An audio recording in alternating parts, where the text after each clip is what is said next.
French Riviera. Believe me, life's not a charity ball. It isn't all a great big bed of roses. It's not like showbiz, but the main thing I suppose is we're not the people like believe me, we know we're doing okay. We may be less than wealthy, but then again we're young and healthy. And anyone who's young and healthy knows that that's the way the traffic flows. It's a living.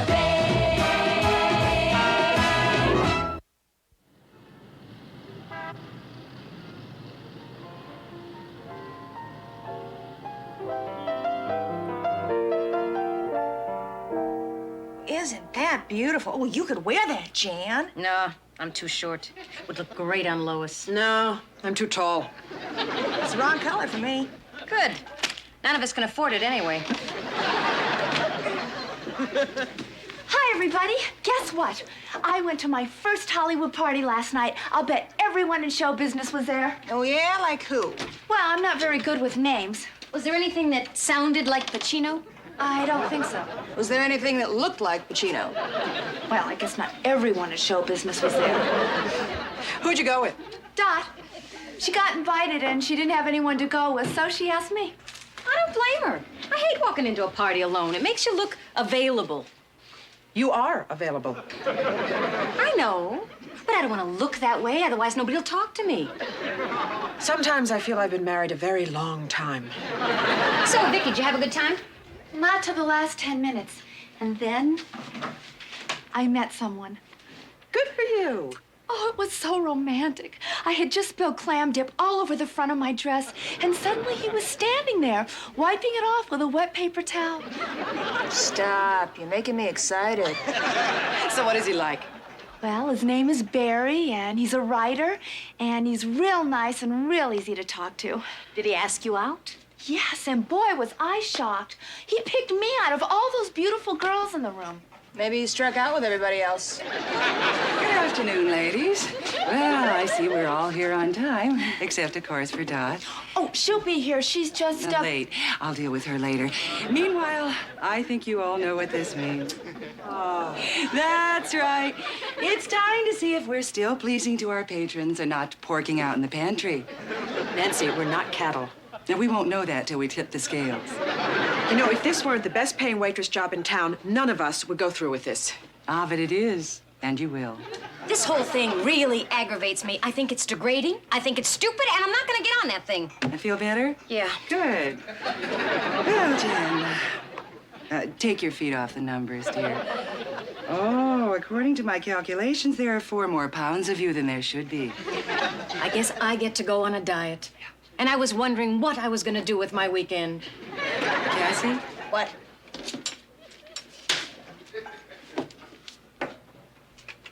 Mmm, 6 pounds over, Cassie.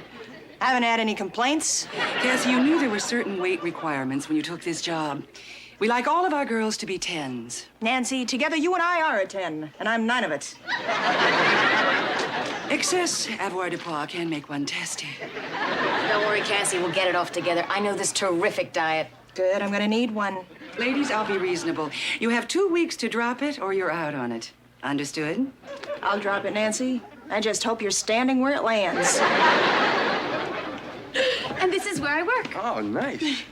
Yo, Dot. Hi, Sonny. This is my friend Barry Schofield, Sonny Man. Sonny, how are you? Barry wrote a play I'm doing in my workshop this month. Ooh, playwright.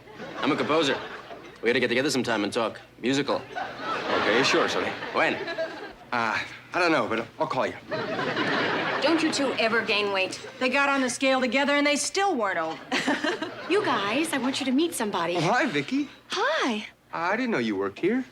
I didn't know you two knew each other. Well, yeah, we met last night at the party. Oh, great. Barry and I just had lunch. Oh, great. Well, this is nice. nice. Too bad you don't have more time to get to know each other. Well, you know, as a matter of fact, Vicky and I are going out tomorrow night. Oh, great.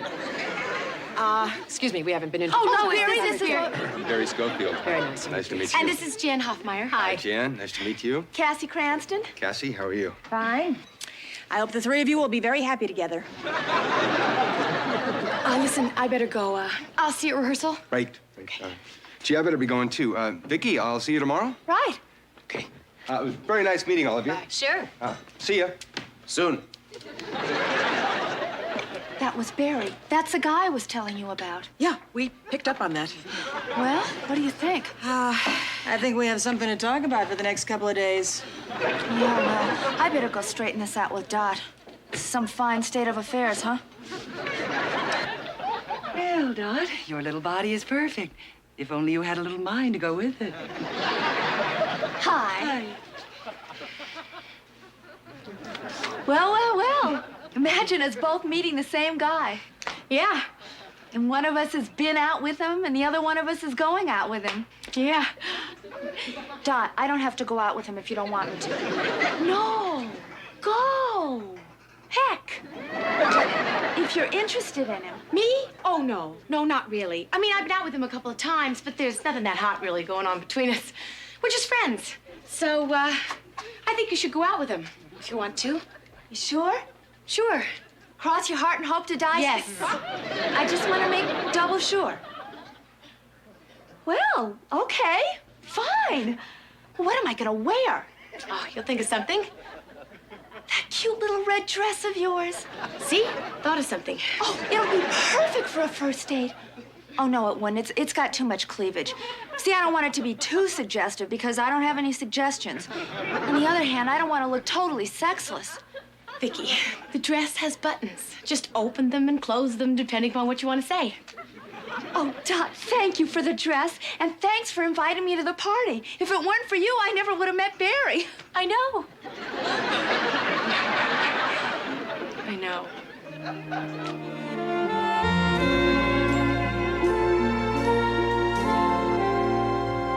How's it going?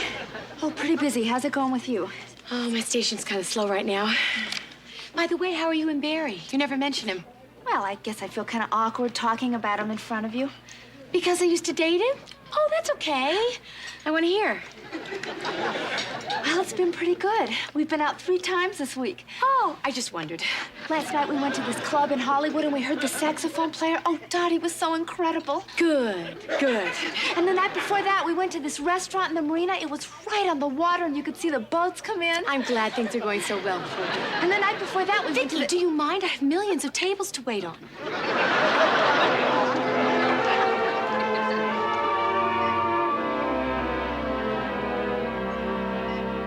I haven't lost an ounce. Jan, your diet doesn't work. Well, it's working for me. Look, you can't expect the same results right away. We don't have the same bodies. As if I had to remind myself. Hi, guys. Hi, Cassie. Is anything wrong? No, just dying of malnutrition. You're here early. How'd that happen? Well, I have a problem. Vicky isn't here, is she? Nope. Is she the problem? Barry's the problem. What's going on? Well, you know I'm in that play that Barry wrote, and we started rehearsing this week. And today he asked me out. Isn't he still dating Vicky? I think we've come to the problem. Yeah. See, I liked Barry all along, but I told Vicky I didn't mind if she went out with him because when he asked her out, I figured he didn't like me. Now he says he did like me, he just didn't think I liked him. Where does that leave Vicky? Well, he still likes her. He just wants to see me, too. You know, I have half a mind to hit on this guy and take him away from both of you. But I'm too weak. It's just a mess, isn't it? Not unless you're thinking about going out with a jerk. He's not a jerk, and of course I'm thinking about it. I mean, I don't want to hurt Vicky, but like I said, I really like the guy. That's too bad. Unlike him. You told Vicky you weren't interested. Well, that was when I didn't think I had a chance. For all I know, Barry Schofield could be Mr. Right. And who knows how often Mr. Right comes along. I'm telling you, don't do it. There's no sure way to break up a friendship. Sure there is. Go on a diet together. Lois, what am I gonna do? Why does everybody always ask me that? You made your bed, now lie in it. I'm asking Lois. Okay, if you want my advice, I'll give it to you, but that does not necessarily mean that you have to take it. Lois, hurry up. Vicky will be here any minute. I hate this. Lois. All right. If I were you, and with each passing day, I'm glad I'm not, I would tell Vicky everything that you've told us the minute that she walks in here. You owe it to her to let her know what's going on. I was afraid you'd say that. You see why I hate this? Sorry. But you're right. And I'll tell her the minute she walks in. Hi, guys. Hi.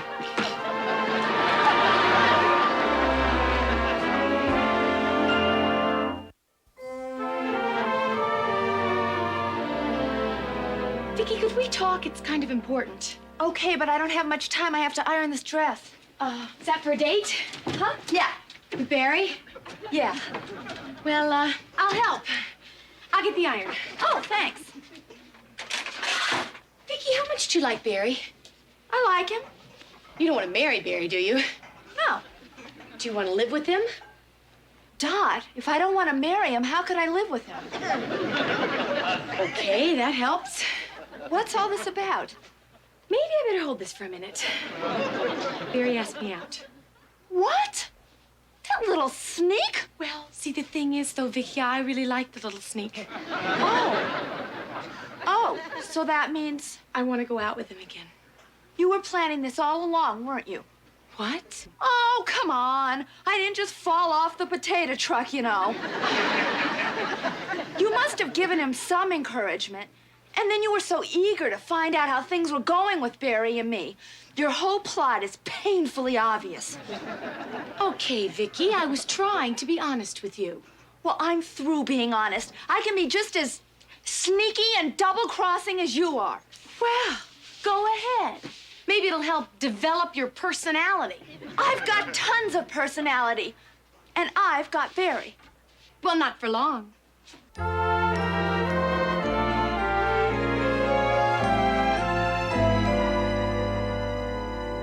Oh, just a reminder to Cassie and Jan. Tomorrow is weigh-in. Yeah, I remember. Don't worry about me, Nancy. I already lost my 4 pounds. Ooh, very good, Jan. Oh, very good, Jan. How'd you like me to force feed you a strawberry shortcake? Hey, can I help it if you can't shave off a little lard? Come on, girls. Let's not pick at each other, huh? Oh, shut up, Lois. You're not perfect either, you know? I'm in a good mood. I'm going to stay in a good mood. Look, what do you say we all go out and have a drink? Can't eat, won't drink. Okay, fine. But I'm going to get out of here, go someplace, relax, maybe have a glass of wine. Oh, come on. I don't want to go alone. Aha!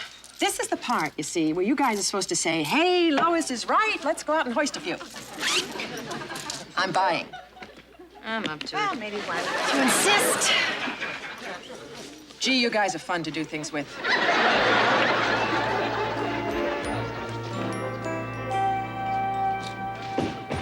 Oh. Hey, this is nice and cozy, don't you think? Lois, this is a bar, not a mountain cabin. Let's just find a table and sit down. Oh, right over there. Okay, I think I have enough strength to make it there.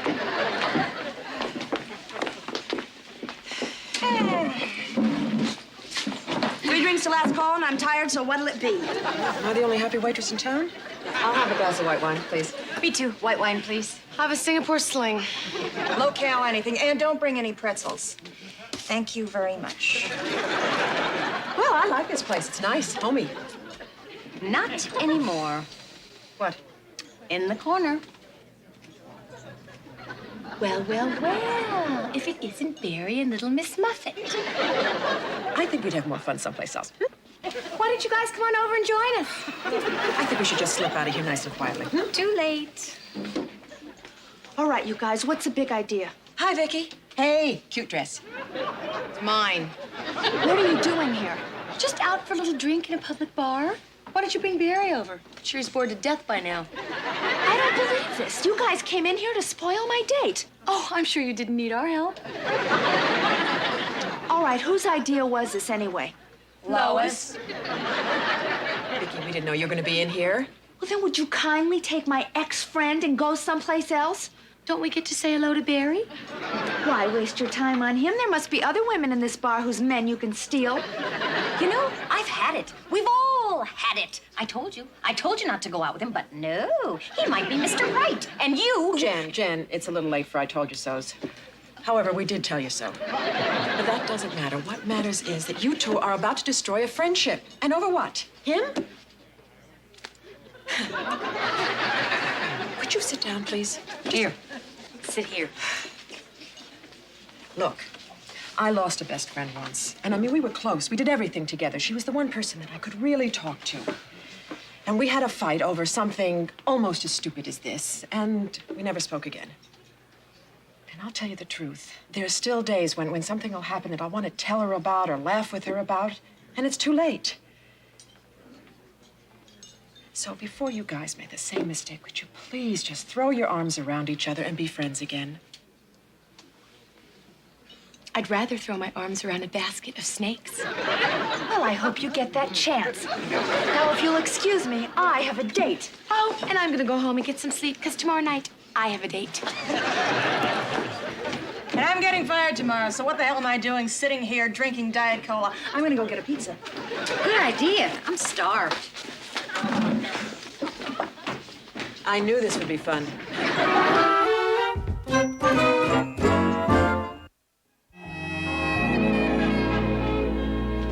Oh, Cassie, dear, there you are. Shall we retire to the lounge and see if we've had any luck in trimming the fat? Look, I didn't do it, okay? I starved, I steamed, I jogged. I even had my hair cut. All I lost was 2 pounds. I figure the rest of it must all be bone, blood, and other stuff I'm gonna need. Cassie, I'm afraid you've given me no choice. In that case, there's If really she nothing- goes, I go. What? You heard me. Would you excuse us, please?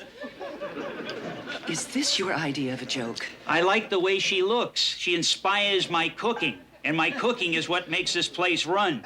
So if she goes, I go with her. Savvy? Mario, I have never liked threats. No one does. That's why they're so successful. Cassie, dear, come here. You know, on thinking it over, I've decided it's only fair to give you 1 more week.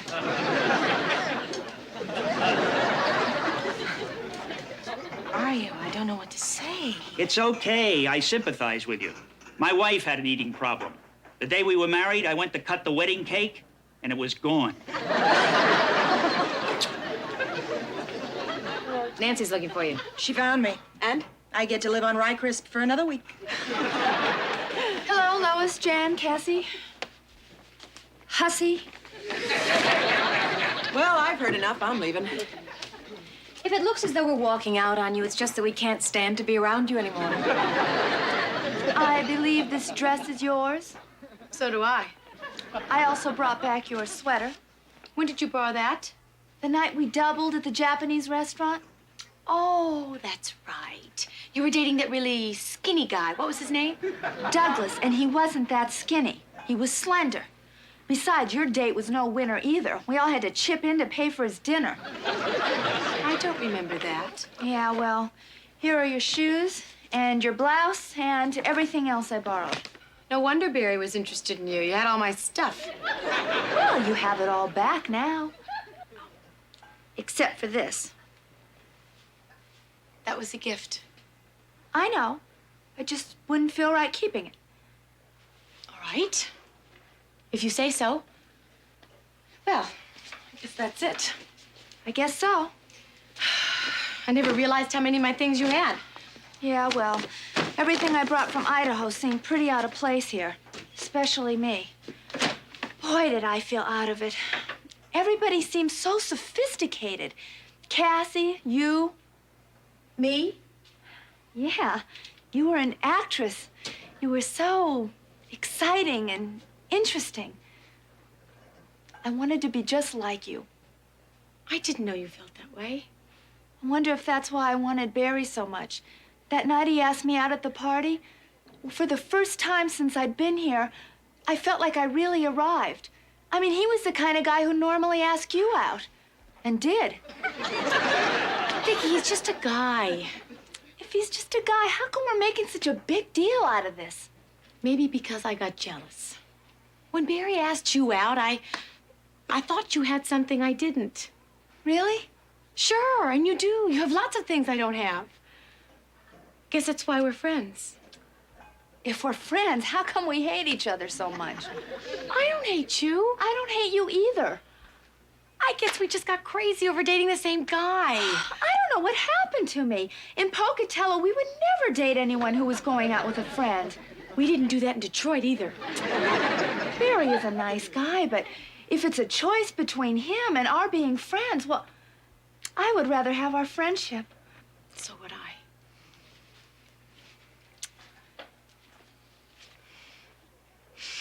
Let's not ever let anything like this happen again. Right. But listen, we spend a lot of time together, so what do we do if we meet another guy we both like? Well, we just have to be more mature. We're friends, we're adults. I'm sure we could come up with something that works. How about, whoever sees him first? That's fair.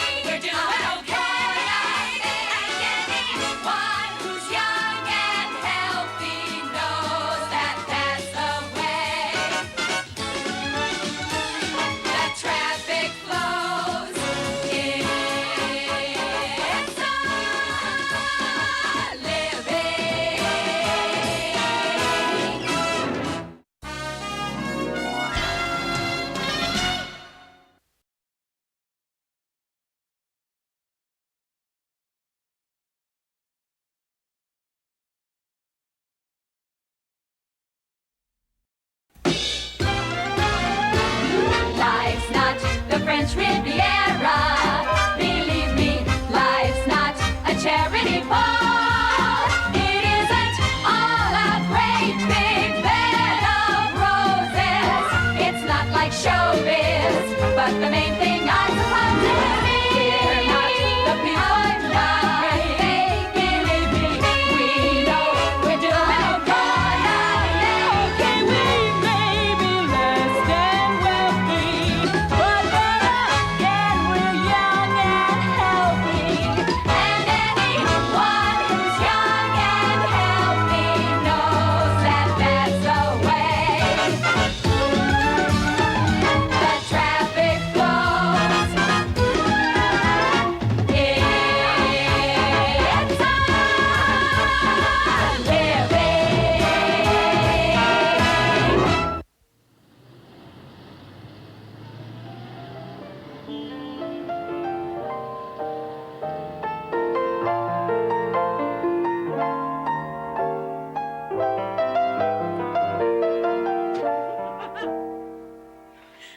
Inspection, ladies. Oh, Nancy, you promised us we wouldn't have to go through this anymore. It's so demeaning. As demeaning as being canned. Jan, you know, your hair has come a long way, but your eyeshadow clashes with every other color on your body. Nancy, I happen to like this color. Then use it to paint your house. Well, Vicky, are you going to be serving on horseback this evening? Well, see, this is how we learned how to get dressed in girls' gym. You see, you put the skirt on over the pants and Spare then... me. Get them off and get out front. Cassie, push up bodice, fix straps, and adjust apron. Nancy, nobody ever sees my uniform. Ready. Another audition, Dot? I only wish it was. Didn't you hear the shots? Shots. Outside the building. We're 30 stories up. See? That's why you didn't hear. Anyways, I'm rushing to work when these 5 armed gunmen come running out of a bank. There were reporters, guys with microphones. I said, hey, look, fellas, I'm trying to get upstairs to work. Dot, I can see why you never get an acting job. Take off the coat. Fix everything. Now, Lois. Oh, Lois, what can I say? You know, girls, you could all take some pointers from Lois. Always prepared, always on time, and picture perfect in her uniform. Were I a waitress, Lois is what I would be. That's the meanest thing that anyone's ever said to me. Mommy! Honey, what are you doing here? Hurry, Mom, I need some money. We talked Dad into taking us out for colossal burgers, and all he has is credit cards. If I don't get downstairs right away, he's gonna change his mind. Oh, all right. How much do you need? I don't know, just hurry. I'm starving, and Daddy's double parked. Okay, say hello to everybody. Hi, Cassie. Hi, Dot. Hi, Vicky. Hi, Aunt Jan. Hi. Aunt Jan, how did you get to be Aunt Jan? I took her to get her ears pierced. Here you are. You ought to be able to stuff yourselves pretty good on that. Thanks, Mom. Oh, my teacher wanted me to give you that. You're not in any trouble, are you? Mother, if I thought I was in trouble, would I hand it to you in person? Honestly, give me some credit. Bye, everybody. Bye. Ah, youth. Girls, I want you to listen to this. Dear Mrs. Adams, we have set aside a special afternoon for our girls' career guidance class. Judging from Amy's delightful paper, Amy wrote an essay on working mothers. Judging from Amy's delightful paper, you seem to be successfully meeting the challenges of a working female parent. Could you please take time from your busy schedule to join some of our other working mothers and speak to our class? Oh. They want me to make a speech. That must have been some paper. Yeah. But I'll tell you, sometimes you think you're doing the best you can, and then you think maybe it's not enough. Then you get something like this, and you just think, maybe I'm all right after all. It's all worth it. Oh, Lois, I hope I turn out to be as good a mother as you. Oh, Vicki, I'm sure you will. All it takes is a little patience and a lot of luck. Worrying and nagging. Oh, I remember my mother nagged me for 18 years to wear a sweater all the time. I promised myself if I ever had a daughter, I'd never do that to her, and I don't. I make Ellen wear a coat.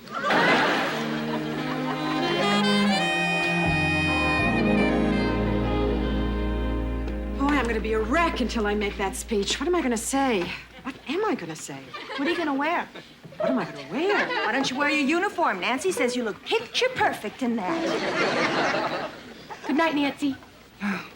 The girl's even late going home. I got the world on a string, sitting on a rainbow. Got the string around my finger. What a world, what a life. Who needs it? Sonny, you haven't been yourself all night. What's wrong? Nothing. Want to talk about it? You want to listen? Sure. You surprised me, Dot. Usually just try and get away from me as fast as you can. Usually you nauseate me a lot more. I'll never nauseate anyone again, Dot. I've lost it. I can't finish my dates anymore. You can't. Oh. I've had 2 dates in the last 2 days. One with a girl who makes Bo Derek look like kelp. And the other's a girl who could dismantle a tractor with her lips. Nothing. Oh, come on, Sonny. It's not that bad. It's not like you lost your best friend. It's not that uncommon. It comes from anxieties. It'll pass. It happens to men all the time. Sonny, would you believe me if I said I wish there were more men like you? Impotent restaurant workers? I'm talking about your honesty. Most guys would try to pretend. At least when you're a washout, you admit it. Thanks, Dot. Sonny, there is more to life than just sex. There better be.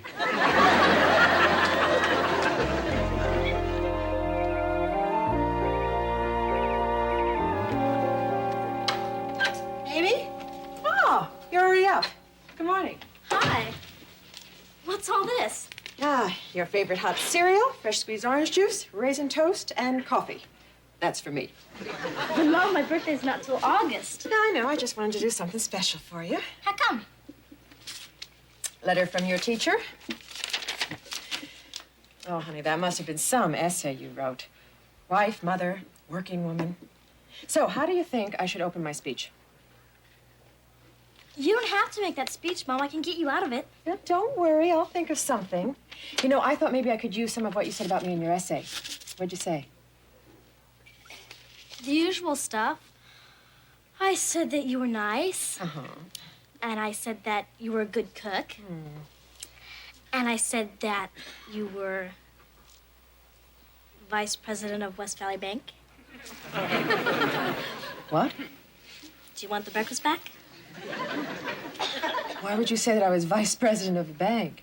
Well, I didn't actually mean to. You didn't mean to. Well, it just happened.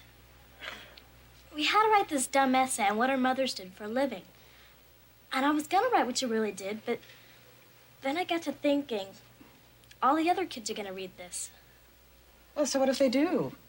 I mean, I don't hold up liquor stores. You wouldn't understand. Try me. It's just that being a waitress is so ordinary. Ordinary. Well, yeah. I mean, who wants to read an essay about a waitress? It's not like you're a doctor or lawyer like everybody else. Amy, everybody isn't a doctor or a lawyer. I knew you wouldn't understand. All right, now listen to me, young lady. It's you I don't understand. Now, why is what I'm doing so terrible? Because Susan Hennessy's mother is a marine biologist, and Debbie Chang's mother is a stockbroker. And I'm supposed to tell all my friends that my mother just waits on tables. All right, you listen to me, young lady. My waiting on tables happens to pay for those designer jeans that you just have to have, and half of your brother's music lessons, and while we're at it, part of this house. Okay. You don't have to get so uptight. Well, you're the one that's going to be uptight when you have to explain to your teacher why you wrote what you did. Couldn't you just ground me and we'll forget about it? Amy, I am not forgetting about it. It's dishonest. You're going to have to set the record straight before I make my speech. You wouldn't actually show up, would you? Amy, are you ashamed of me? I'm gonna be late for school.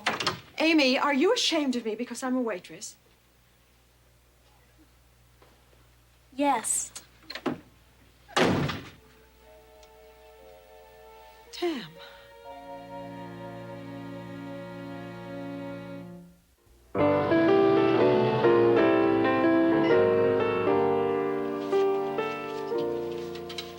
I think I need to be alone. Going for a ride in my car. Sonny, we'll be opening in a while. All right, I'll go for a ride in the elevator. All right, this table's all neat and set and picture perfect. Now I'd like to just throw it against the wall. Come on, Lois. Oh, Jen, I could have done without this. I could have spent the rest of my days perfectly happy thinking my daughter respected me. I'm sure she respects you. It's your job she's ashamed of. I thank you for that perspective. I'll bet Amy will change her mind when she hears you give your speech. What speech? I'm not going to walk into a room full of lawyers and marine biologists and talk about serving a Caesar salad. Better, Jan.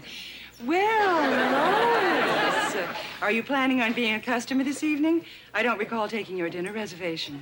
Don't mess with me, Nancy. I am in a lousy mood, and messing with me is only going to make things worse. So you have a choice. Mess more, mess less. It's up to you. Well, isn't she huffy? That's the thing about you, Nancy. You bring out the huff in all of us. I know.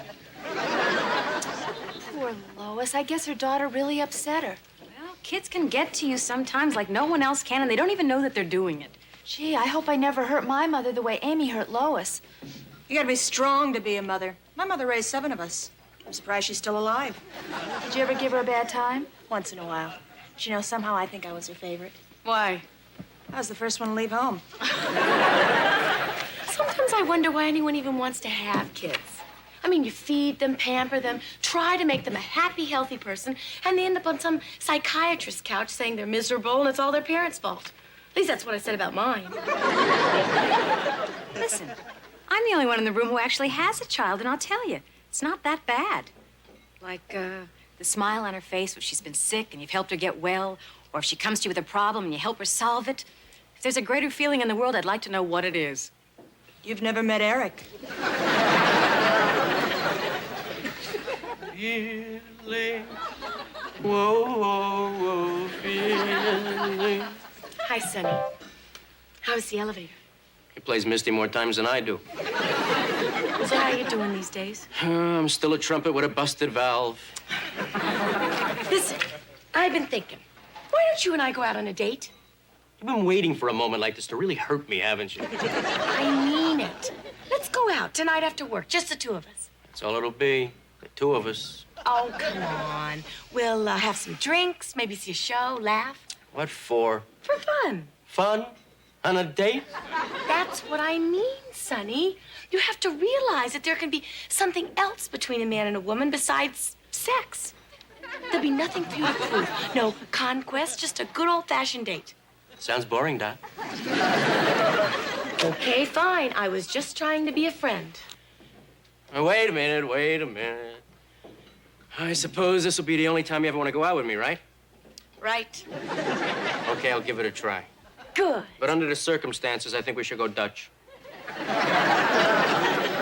You know, I could have been vice president of a bank if I wanted to.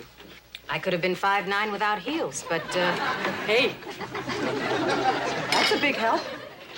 Look, Lois, if you're going to be vice president of the bank, don't you think you ought to get started? Jan, I didn't say I wanted to be. I said I could have been. Well, in that case, why don't you start enjoying being a waitress? I'm enjoying it, okay? You could have fooled me, and I'm standing right in front of you. Look, Lois, a couple of kids say that waitressing is gross, and you're questioning your whole existence. You know, you're right. I mean, what do I have to be ashamed of? Hey, I got married right out of school, then I put Bill through college, and I got pregnant with Amy and Joey. And now suddenly the whole economy's gone crazy, and Bill's paycheck will hardly fill the gas tank, and here I am, and there is nothing wrong with what I'm doing. Since we're dressed alike, it's hard for me to argue. I tell you, I have half a mind to go down there and give that speech anyway. Take your whole mind. Take me. I'll hold your horse. All right. I will. I can do it. You will come with me, won't you? Sure.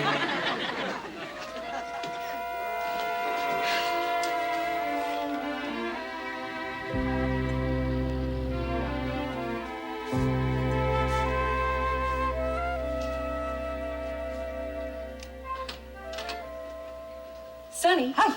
Hi. Let her wear my tux, you know, as long as I've got it on. Fine. Look nice, too. Ah, thanks. So is there someplace special you usually go?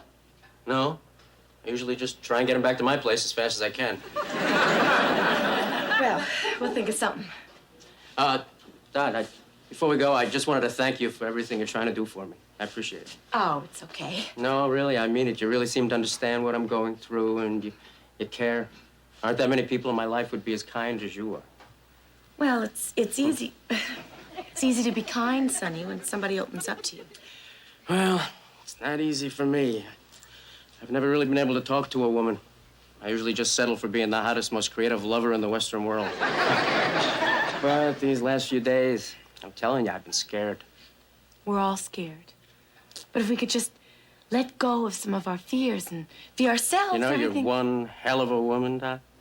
And I'd say that even if it weren't already a song. Guess you're not so bad yourself. I never realized you're warm and wise and sensitive. Thank you.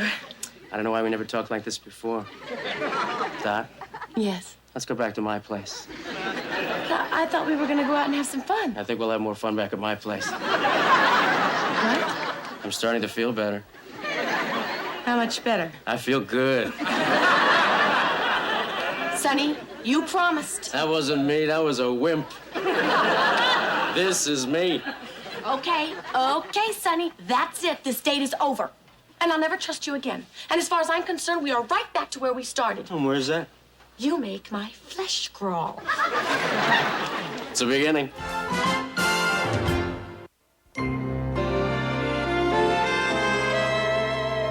Okay, everybody, we are now going to hear from Amy Adams' mother, Mrs. Lois Adams. Mrs. Adams? Thank you, Mrs. Wilson. Thank you, fellow mothers, future women. Wake me when it's over. Well, this has certainly been a very interesting day. And we've heard from some very impressive women. Lady lawyer, marine biologist, stockbroker, and now me. I am a waitress in an extremely nice restaurant, I might add. And though my job may seem ordinary, it does have its rewards and responsibilities.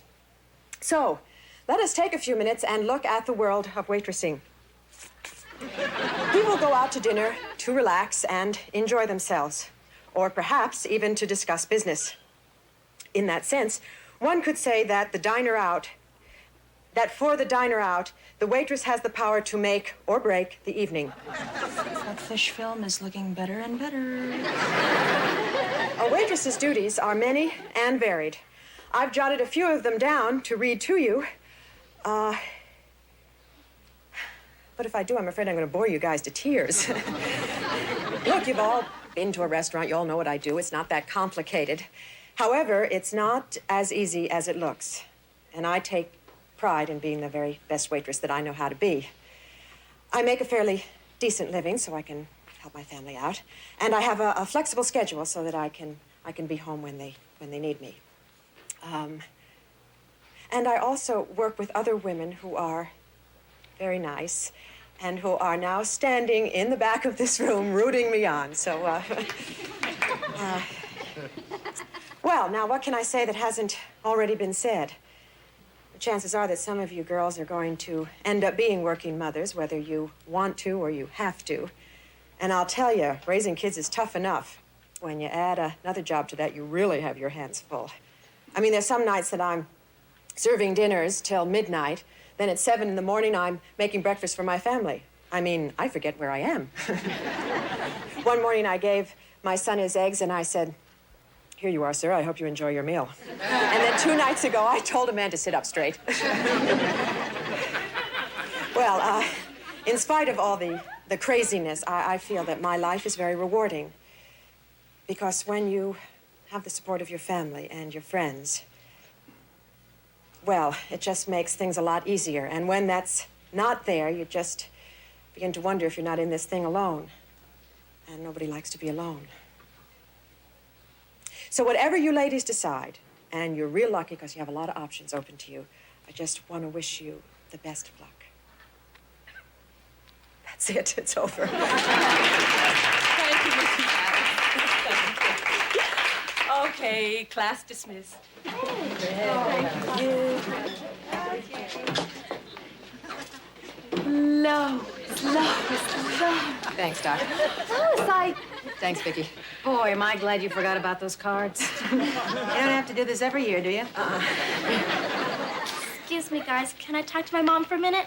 Sure. Lois, we'll meet you at the swings.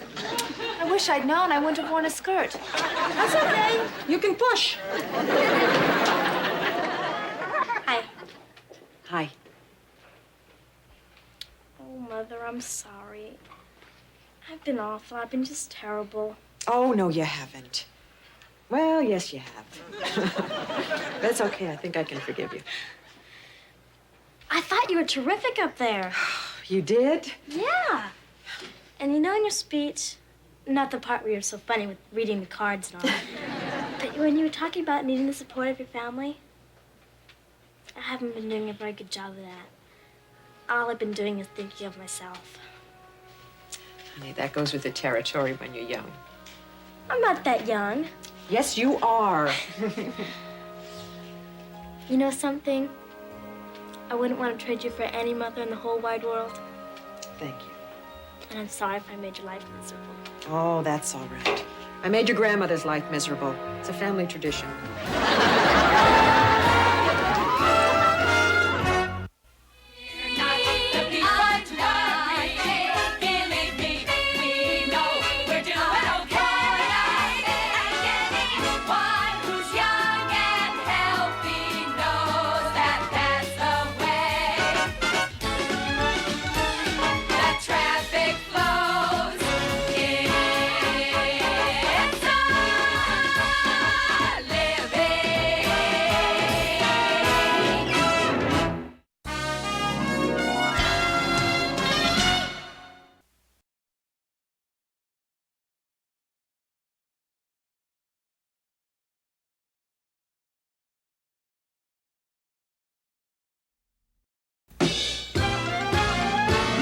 Life's not the French Riviera. Believe me, life's not a charity ball. It isn't all a great big bed of roses. It's not like showbiz, but the main thing I suppose is we're not the people like they believe me. We know we're doing okay. We may be less than wealthy, but then again we're young and healthy. And anyone who's young and healthy knows that that's the way the traffic flows. It's a living.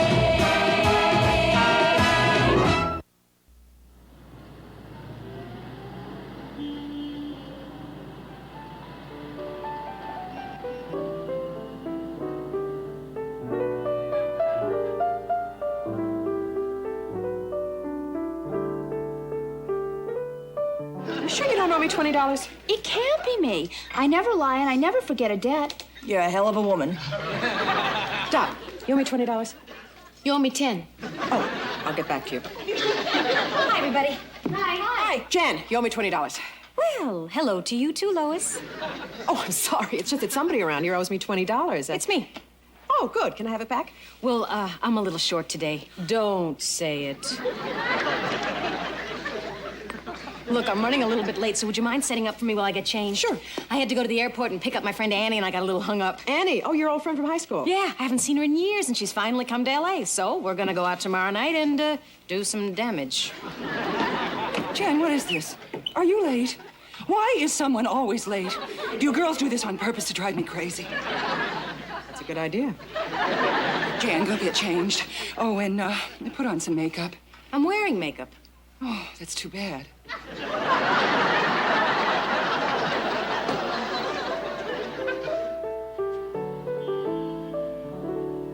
And down I go, round and round I go in a spin. Hey, loving that spin I'm in. Love you, loving that old black magic called war.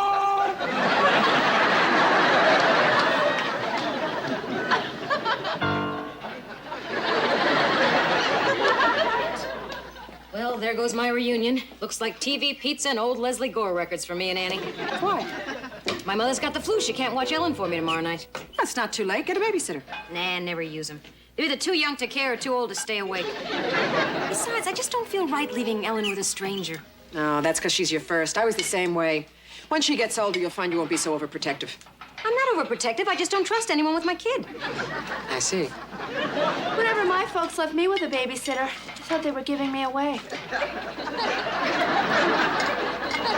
Listen, Jan. Jan, why don't you let Ellen stay at my house tomorrow night? Amy's going to be spending the night with a friend. She can stay in her room. She and Joey are the same age. She'd love to have the company. Oh, Lois, it's your night off. What if your husband wants to do something special? We'll wait till the kids go to bed. Jan, you want to pick up this fish, or do you want it to swim over to you? I'm sorry, Mario. You know, my wife and I always had trouble getting babysitters when our kids were growing up. Were you nervous, too? Not me, the babysitters. Our kids were so wild, they used to have to watch them from outside the house. Thank you. Hey, good looking. What you got cooking? You know, I was just gonna ask you the same question. You are? Yeah. I've had my eye on you all night. What's shaking? Could you excuse me for just 1 sec?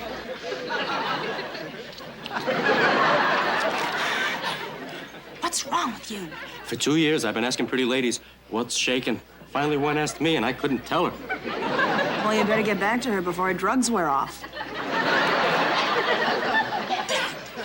Sorry, I was just a little dry. Well, I'm glad you're back. I thought I lost you there for a second. May I ask you a personal question? Sure. Are you a transvestite?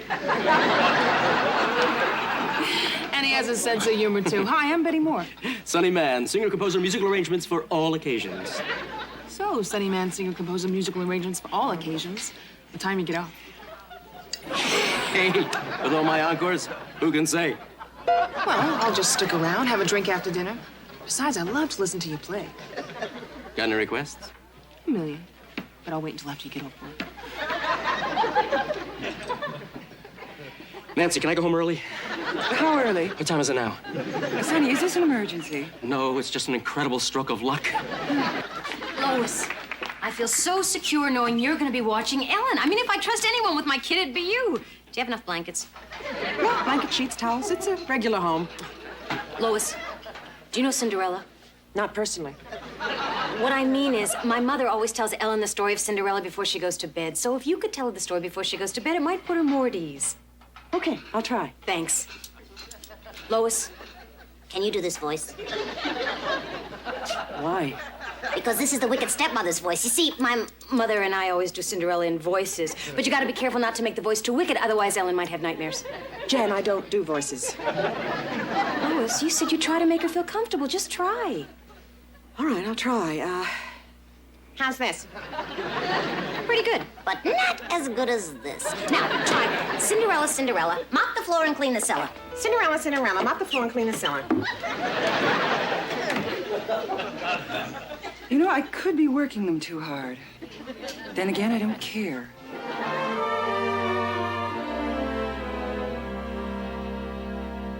Hi, everybody. Hi. Hi. Hi, Sonny. You mind if I change? Why not? I have. From now on, Sonny's a one-woman man. What's with him? He's in love. And this time, not with himself. Hi, how'd the girls' night out go? Terrific. I feel awful. You know, I've always been sorry Annie didn't live in L.A. Now I'm glad. We'd have so much fun we'd die. Well, I'm glad you had a good time. Oh, did Ellen behave herself? Oh, she was terrific. No problem at all. Good. She said, you let her stay awake to watch creature features. Yeah. I was afraid to watch it alone. It's kind of late for school night, isn't it? Well, I didn't know you wanted her in bed at any special time.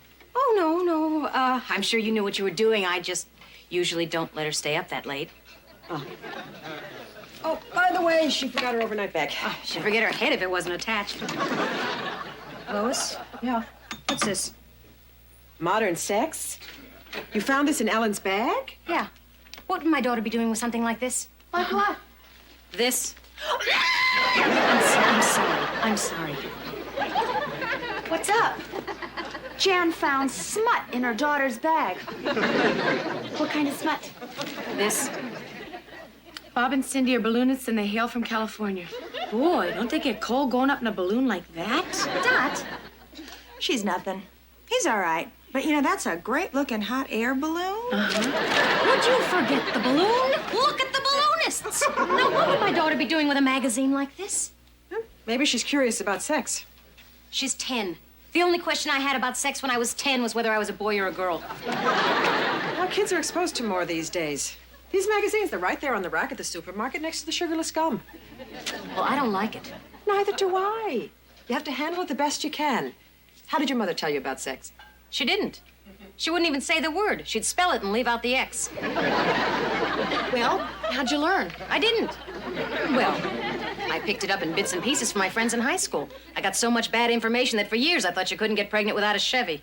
Oh, well, see, my mom was a nurse, so when the time came, she sat me down and explained everything to me very clinically.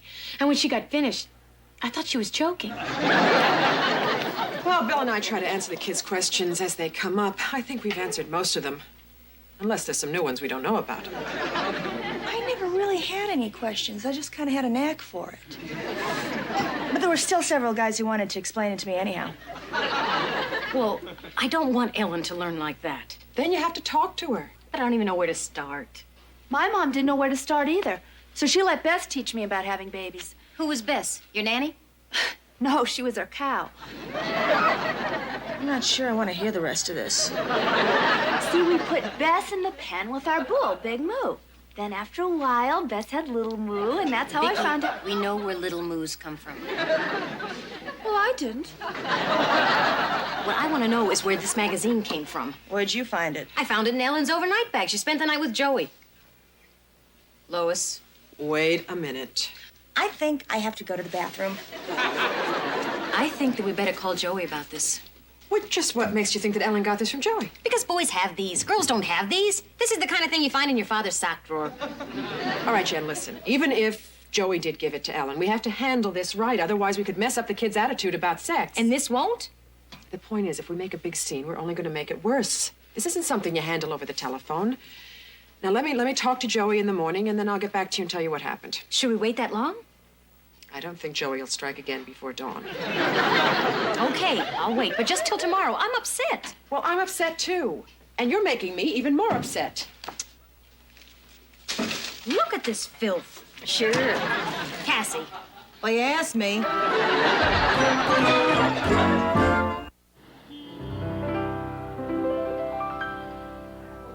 Then your fingers touched my silent heart and taught it how to sing. Yes, true love.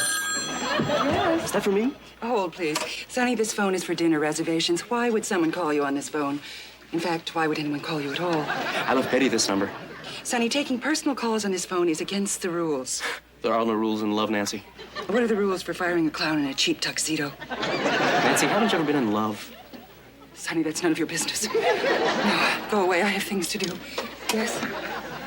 I have things to do. She probably has to find a rock and shed skin. Sonny, what's wrong? Oh, I've been trying to call Betty all day, and all I get is her answering machine. So, did you leave her a message? 10. I even sang 3. Don't worry, I'm sure she'll call. Sure. She might even surprise me and come by. That's the kind of hairpin she is. Hey, Sonny. Hi, babe.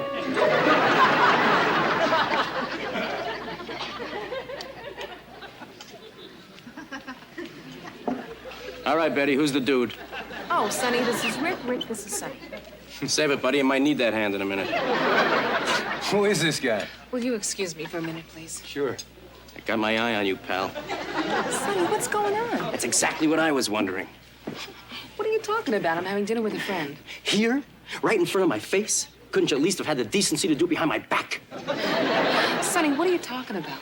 The other night you said no strings, no nothing. You told me you were a hang-loose kind of guy. Hey, I can hang loose with the best of them. I can also fall apart pretty good. Would you rather we ate somewhere else? What I'd rather do is tie that guy's nose in a slip knot. Betty, I thought we had something special. Sonny, I'm sorry if I gave you the wrong impression. But one night is not a relationship. You told me you never met anyone like me before. Who has? Look, it was great fun, and I'd love to do it again sometime. Forget it. What kind of guy do you think I am? Hey, you're a great guy. And I'm sorry if I hurt you. You're sorry. I think we better leave.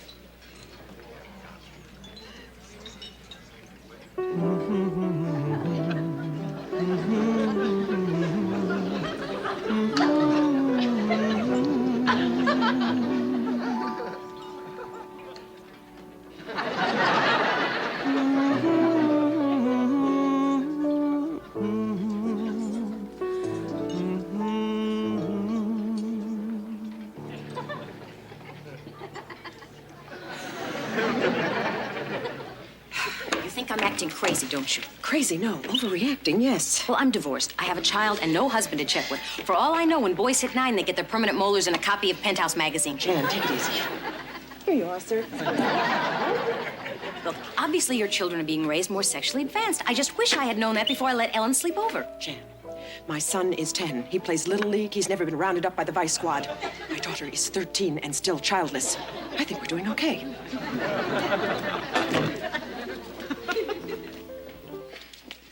Lois, I know I said I could wait, but I can't wait. Why don't you just call Joey and ask him what he and Ellen talked about when he gave her the magazine? Jan, I have a plan.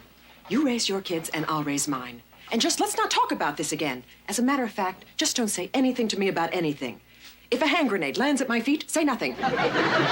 It would be my pleasure. Good. And you still owe me $20. Lois, guess what? We're still open. Oh, I'm just going back. Good. Having to treat mature women as if they were children. Oh.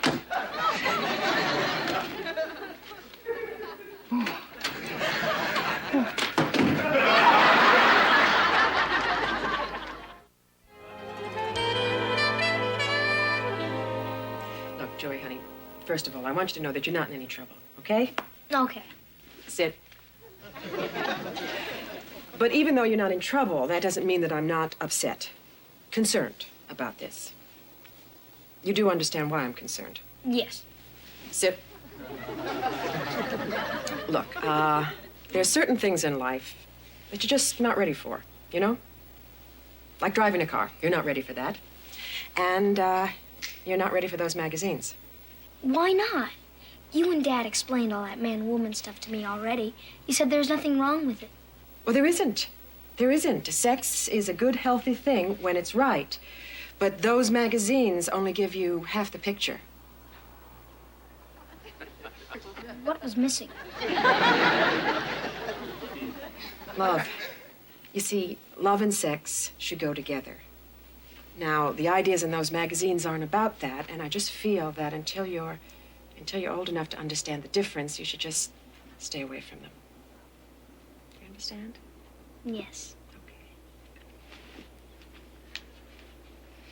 Where did you get those magazines anyway? I mean, is somebody selling that stuff to you kids? Mom, I'm not gonna rat on anybody. Well, I'm not asking you to rat on anybody, just, tell. Okay. Ralphie traded it to me for my Swiss Army knife. Where did Ralphie get it? He bought it from Bobby. And where did he get it? From Jimmy for his Kiss album. and Jimmy found it taped to the bottom of his big brother's clothes hamper. Okay, honey, one more question. Why did you give it to Ellen?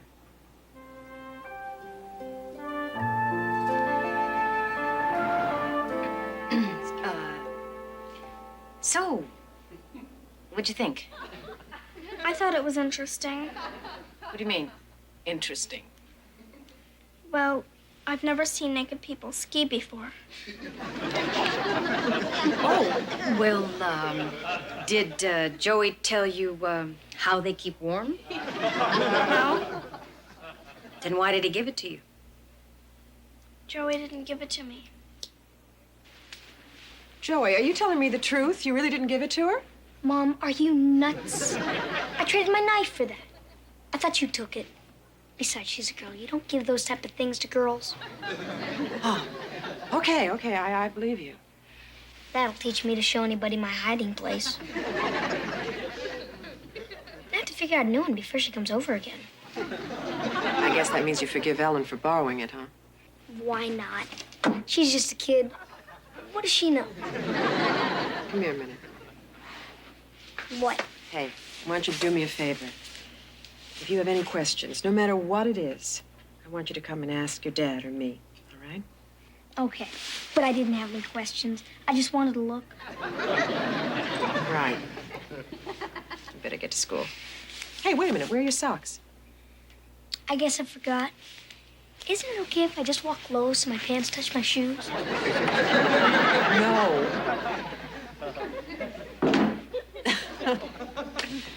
Oh, well, this is just great. Here I lay the whole thing on my best friend's kid, and mine turns out to be the culprit. I'm sorry, Mom. I know I shouldn't have taken it, but I was really curious. Oh, it's okay, sweetie. I wasn't yelling at you. I was yelling at myself. Of course you're curious. I don't blame you for being curious. It's okay to be curious. It is? Sure, as long as you can come to me with it. Well, I was kind of embarrassed. You shouldn't be. I shouldn't? No. If you're gonna talk to anybody about sex, it should be me. Want to talk now? Now? Yeah. Okay. Would you give me a minute? I think I need a cup of coffee on this one. Sure. Now? Oh.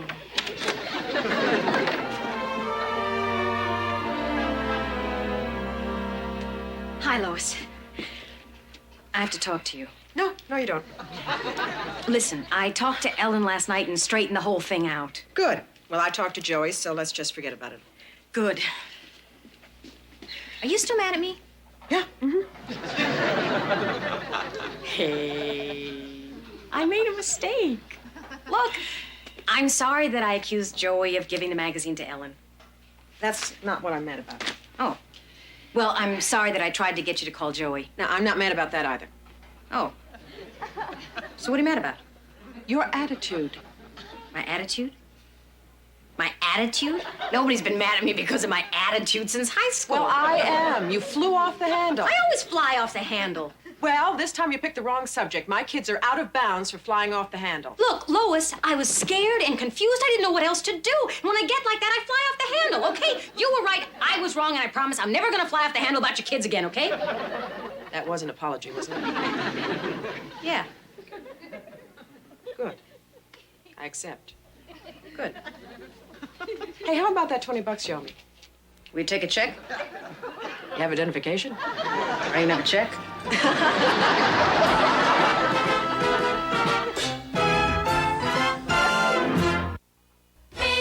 not the people to worry. Believe me, we know we're doing okay. And anyone who's young and healthy knows that that's the way. The traffic flows. It's on.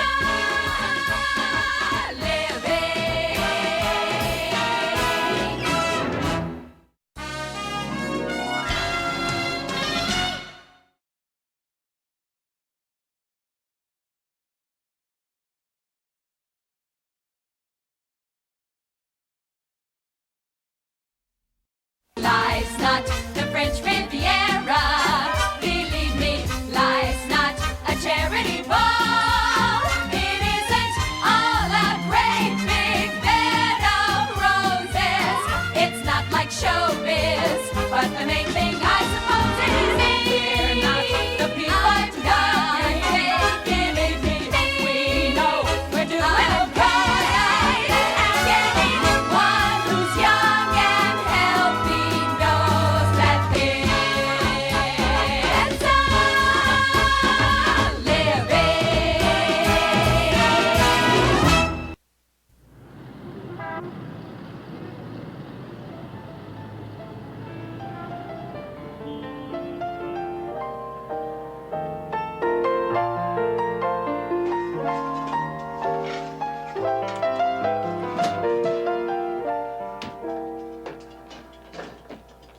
Mario, I need those sirloins.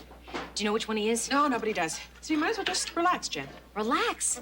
Who can relax under all this pressure? The restaurant changes hands, so they send in some clown who's sitting somewhere out there spying on us to see whether or not we're good enough to keep our job. And you're telling me to relax? Well, you better find a way, Jen, because this kind of behavior isn't good for you. And it isn't good for me. Am I getting crazy? Yes. Okay, I'll calm down. Tomorrow. Mario, I'm gonna get fired if I don't have the steaks. Jan, they have to cook. Right now, the only thing they're good for is a black eye. Okay, Mario, I need 2 orders of duck. We're at a duck. Oh, well, can't you get some more? Oh, sure, I'll just call Duck Delight. What am I gonna do? I recommended the duck. I should have known we'd be at a duck. This is gonna look like my fault. Why wasn't I counting duck? Did you guys see that sunset tonight? Wasn't it beautiful? I could have just stood and watched it forever. Oh, Mario, by the way, I need 2 lobster tail and 1 rare prime rib when you get the chance. Vicky, are you aware of what's going on here tonight? Of course I am, but that shouldn't make any difference. I try to live each and every day on Earth as if it were a spot check. Oh. Why don't we all punch her out? Girls, we must keep things flowing. We're trying our best, Nancy. I know, that's what makes it so tragic. Okay, whose are these? Come on. I ordered it first. I've been working here longer. I have seniority. Oh, wait. Mario, can't we make this trout a tad more attractive? Oh, sure, I'll put a wig on it. Remember, Lois, attitude, posture, friendly service. Mario, can you mash up a steak? Absolutely not. Well, I guess the guy's gonna have to go home and find his teeth. Cassie, what can I do to get you to smile out there? Stay in here.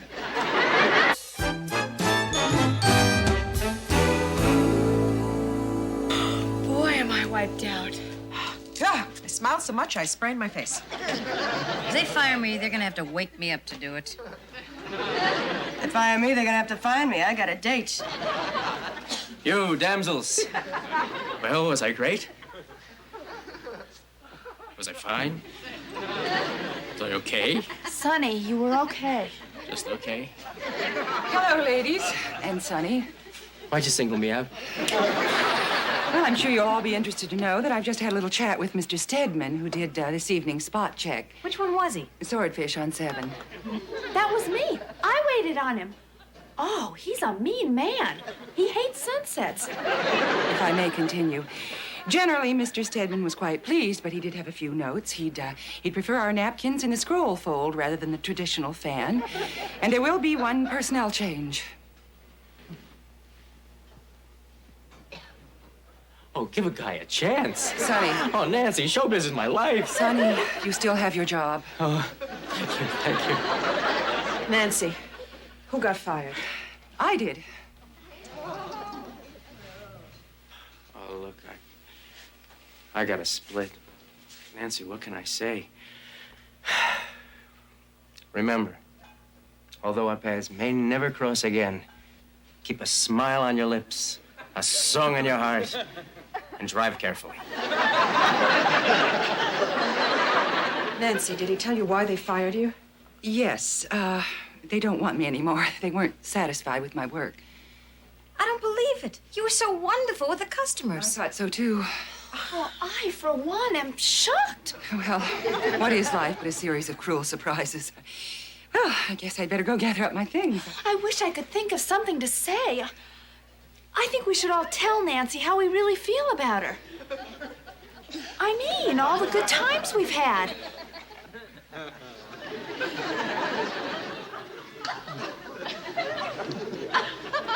That was touching. Nancy, wait. I just want you to know it won't be the same here without you. Look, I know we haven't always gotten along, but none of us wanted this to happen. Thank you, Jan. By the way, Lois, Mr. Stedman would like you to take over as hostess until they can find a suitable replacement. You start tomorrow. Tomorrow? Didn't they even give you some notice? Oh, yes, the corporation was generous enough to give me 2 weeks, but I've decided to leave immediately. I may be lacking in some areas, but I do still have my pride. Nancy, we really are going to miss you. I'm going to miss you, too. And, Dot, your neckband is twisted.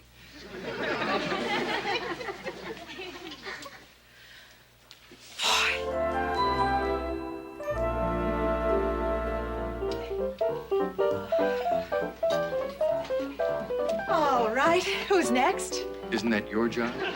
No, you're right. It is. Let's see. Newman. Is there a Newman here? No, they left to get something to eat. Okay. But now you two must be next. Yes, we are. And my mother's not getting any younger. I'm terribly sorry. Just right this way.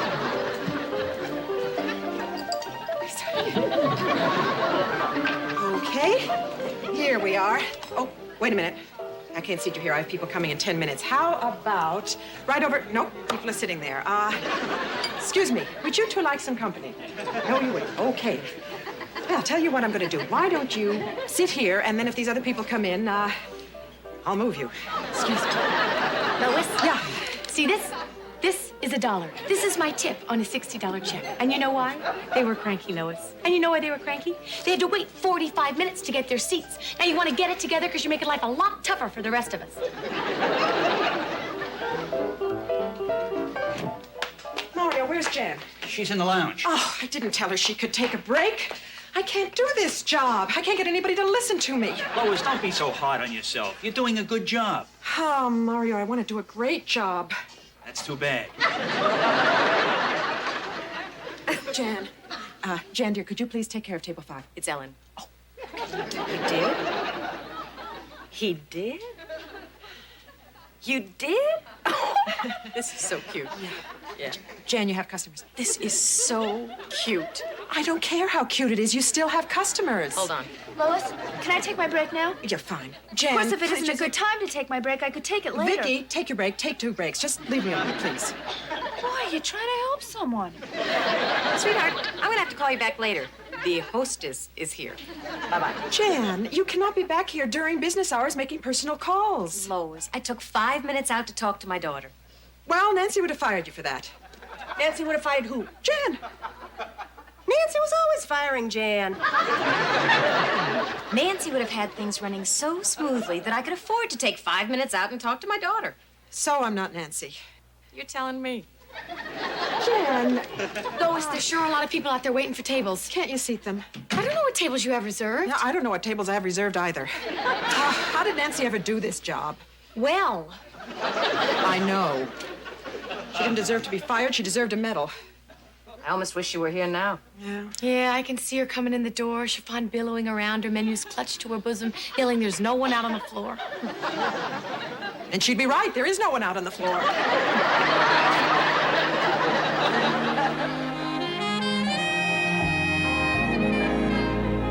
I don't believe Lois. She calls everybody in early. She hasn't even gotten here yet. Maybe it was a trick to get me here on time. I'm sure she had a very good reason for doing it. Yeah, like what?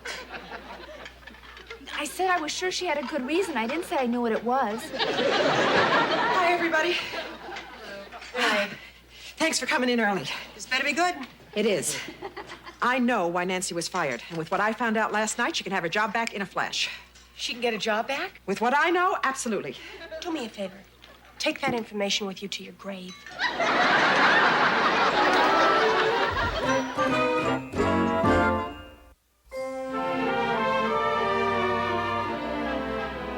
That's why you called us in early, to tell us why Nancy got fired? Yeah.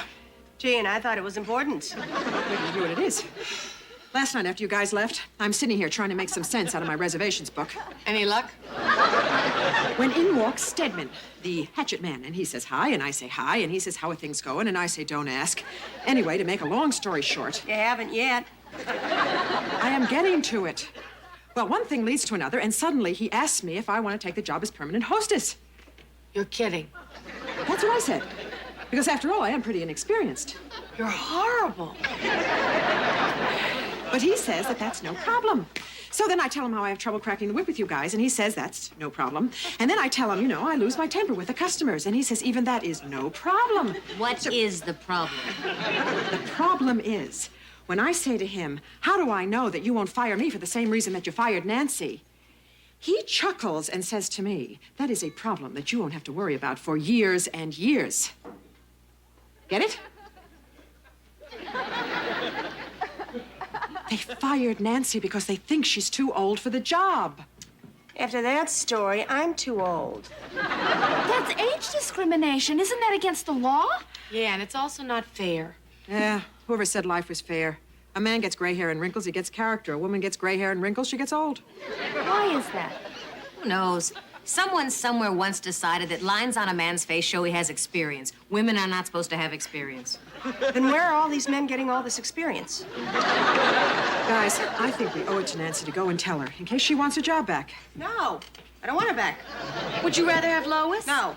Hey, I don't want this job. But believe me, they could hire somebody a lot worse than Nancy. There is nobody worse than Nancy. I say we don't tell her. Yeah, I mean, what good would it do? It's not gonna make her any younger. We'll hate ourselves if we don't tell her the truth. And we'll hate ourselves if we get her to come back. What about hating each other if we make the wrong choice? Okay, let's have a secret ballot. That way no one will know how anyone votes and we can't blame anybody. Okay, what exactly are we voting on? We are voting on whether to think of what's best for Nancy and tell her why she got fired, or to think of ourselves and say nothing. So, yes, we tell her, no, we don't. Okay, 1, 2, 3, 4, and 5. Okay, I got a yes, yes, yes, a yes, hell no. So much for the secret ballot. All right, we tell Nancy, and if she wants to fight, then it's her fight. Okay, great. Let's go tell Nancy she's old.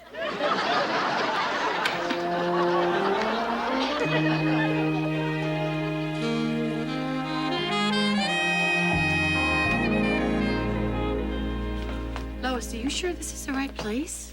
Yeah, Mario said Nancy's working in some place called Marv's in Santa Monica. This is the only Marv's in the phone book. Nancy wouldn't work here. She wouldn't even eat here. 5 for dinner? Just coffee, I think. Yeah, that's in case you decide you want to spend some money. Actually, we were looking for the hostess. I'm the hostess. And you're doing a wonderful job. Gee, thanks. Well, obviously, you've got the wrong place. You're right, let's go. Good evening, may I take your order? Nancy, what are you doing here? Something that's obviously foreign to you 5, waiting on tables. You're a waitress? Watch this. What'll it be? Coffee. Coffee. Coffee. Coffee. Herb tea. 5 coffees. Gee, Nancy, we thought you'd be hostessing away at another place like ours. Well, I haven't been able to find quite the right position as yet. In the meantime, I like to indulge in certain luxuries, such as food and shelter. Why don't you just collect unemployment? It's your money. Cassie, if I'm able to work, I will work. Any job, if it's done correctly, has dignity. Come on, honey, hold the load. Lummox. Well, it's been very nice chatting with you. Nancy, wait. We have something we wanted to say to you. Lois, I'm busy. Please hurry up. We know why you got fired. Good. Keep it to yourself. Wait. I think that I would like something to eat after all. All right. What'll it be? A cheese omelet. Tomatoes or potatoes? I'm not sure. Nancy, aren't you even curious? I don't care whether she has tomatoes or potatoes. Nancy, you were fired because you're too old. Thank you, Jan. I can't tell you how much better that makes me feel. Now, will it be potatoes or tomatoes? That's age discrimination. And it's illegal. I saw it on 60 Minutes. Will there be anything else? How's the tuna, pink or white? Gray. Give me egg salad. So, what are you gonna do? Nothing.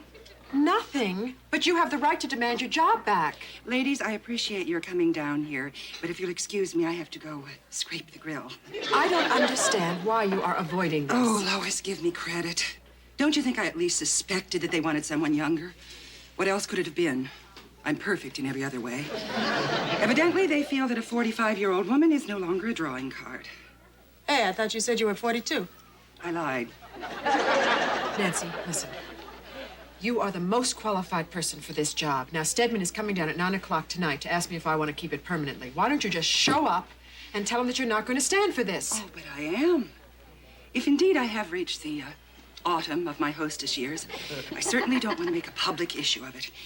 Now I really must get back to work. We better get back to work, too. Come on. Wait a minute. We're not gonna leave already. We haven't even gotten our food yet. Cassie, you don't really want that food, do you? No, but I sure did want Nancy to wait on me. Oh, we better take care of the food. No. That's okay. I'll take care of it.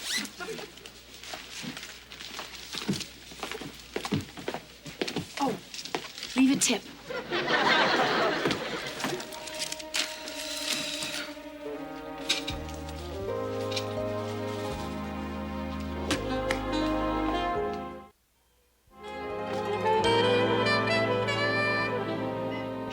No, please, no applause. Your continued patronage is my reward.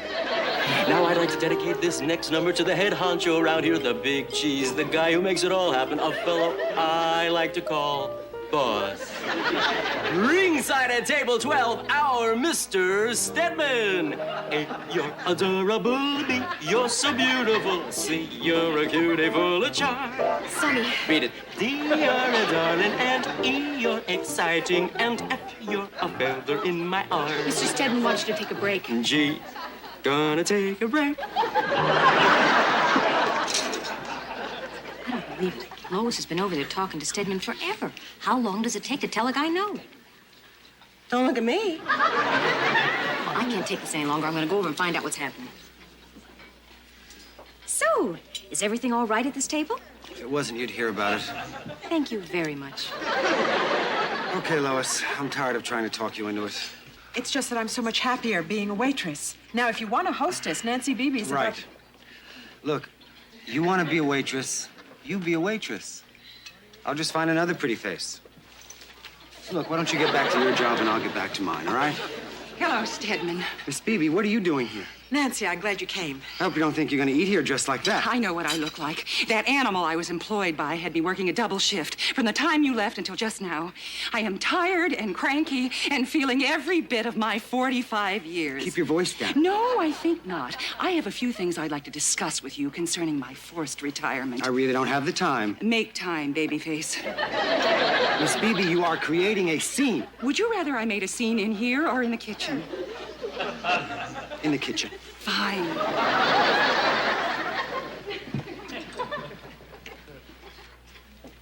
All right, I'll give you 5 minutes. Oh, well, you will give me 5 minutes, will you? I have given this place 15 years. 15 years of juggling reservations, coaxing temperamental chefs, sobering up conventioneers, and prodding sometimes slow but good waitresses. And in that time, I've grown older, but I've also grown better, like a tall tree or a fine wine. I am 45 years old, do you hear me? I am 45 years old. Good for you.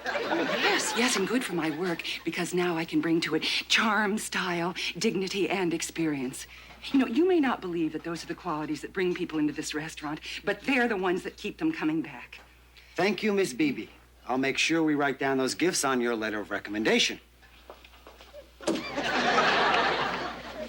I am staying right here because there happens to be a small, bald gentleman who's been dining at this restaurant for, about 8 years. And in that time, we've gotten to be real good friends. Miss Beebe, I am not interested in you, and I am even less interested in your small ball friend.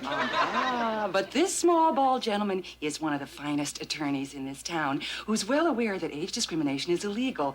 He's also aware that if I don't get my job back, he can sue your butt from here to Fresno. That sounds like a threat. Good. Then it came out right. You would actually take me to court? Oh, I'd carry you piggyback if I had to. How are you going to prove it? Oh, I think she'd find a witness. Or 5.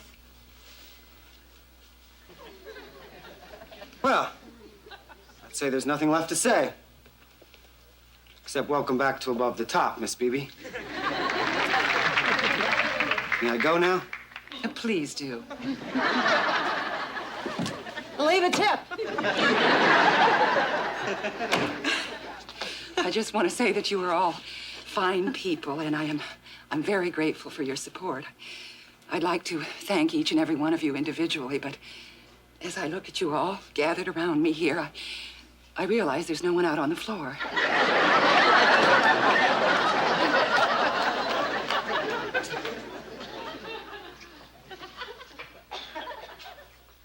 What do you mean, temperamental chefs?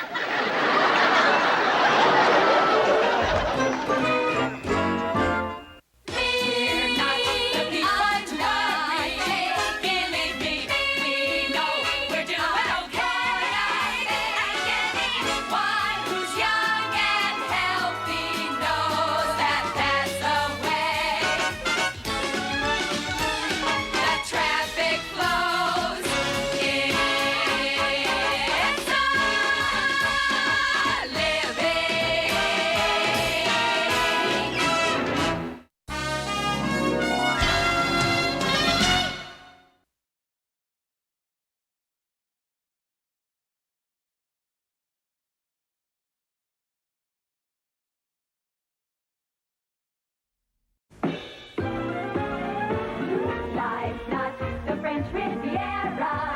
Believe me, life's not a charity ball. It isn't all a great big bed of roses. It's not like showbiz, but the main thing I suppose is our life. Believe me, we know we're doing fine. Can we, baby, let's get wealthy? But better yet, we're young and healthy. And anyone who's young and healthy knows that that's the way. The traffic flows. We're making a living.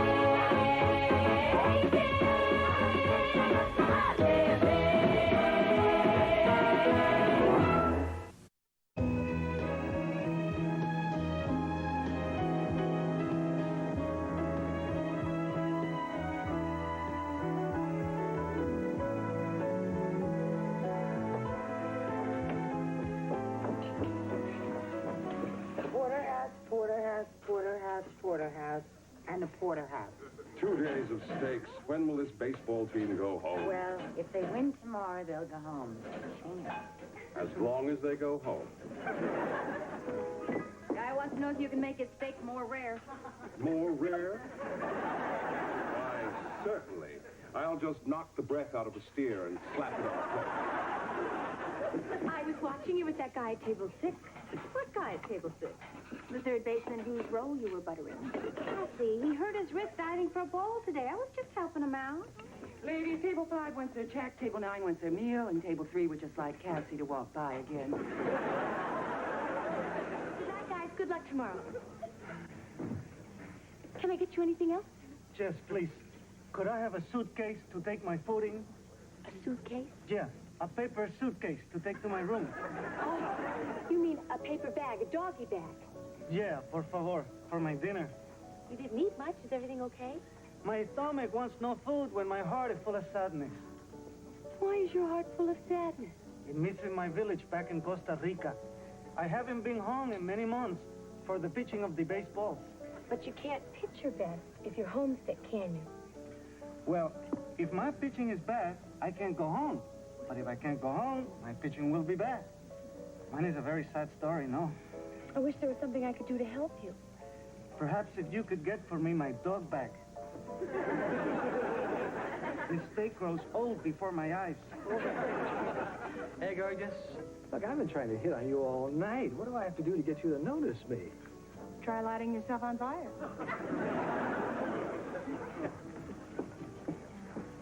Everything okay? Couldn't be better. Good. Can I get you some more cream? You already filled it. Ah. And you filled the salt and pepper shakers and the bread basket. Uh-huh. Can I change your oil and check the air in your tires? Jan, I may be crazy, and if I am, just tell me. But is something happening here? Like what? Are you as attracted to me as I am to you? Is he always this direct? He won't tell you. Why? He doesn't speak English.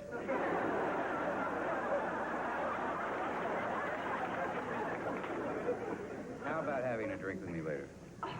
I don't even know you. Come on. You sure he doesn't speak English? Uh-huh. Okay, I'll have a drink with you. Okay, guys, let's hit the sack. Excuse me, aren't you the manager? Oh, yes. Well, you look very familiar. Did you used to be Duke Blakely? I still am. This is such a coincidence because my husband, well, both of us, used to be such big fans of yours. Thanks.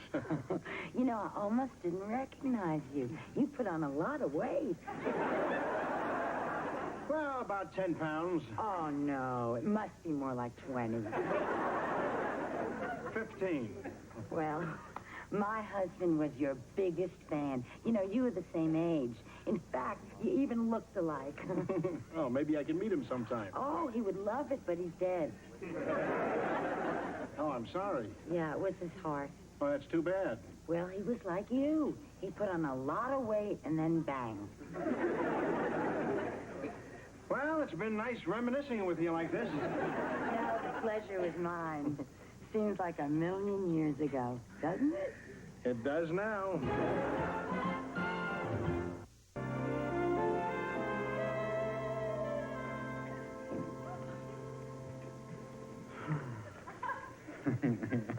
Hi. Jan, I had a great time with you last night. Me too. Listen, I was wondering if, you know, maybe we could... Yes. That's great. I was feeling a little down, and I really wanted to be with you tonight. You only lost one game. You could win tomorrow. I know, but I didn't realize until tonight how much winning the playoffs means to me. So you can get to the majors? Jan, I'm over 30. I'm not going to the majors. Well, then why are you still playing? Because I love the game, and I want to go out a winner. Is it really that important to you? The money is. See, then I can buy a piece of my uncle's farm in Indiana. Sounds nice. Yeah. It's always been my dream. Did you ever think about living on a farm? Me? No. Well, I mean, I never really thought about it. What would I do? Feed the chicken. I could do that. Call a hog. I could do that. Milk a cow. No, that I could not do. I bet you could. Yeah? Jen, if you enjoy holding men's hands, there's an opening for a manicurist in the barber shop. He was reading my poem. Ask him where your next job is going to be.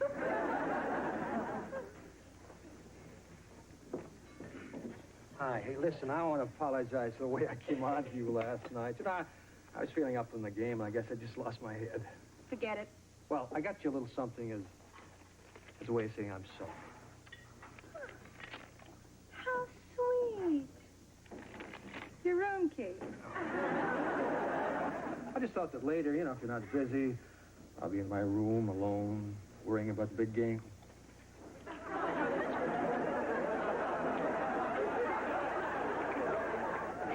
Hey, superstar, why don't you get to bed? I'm trying.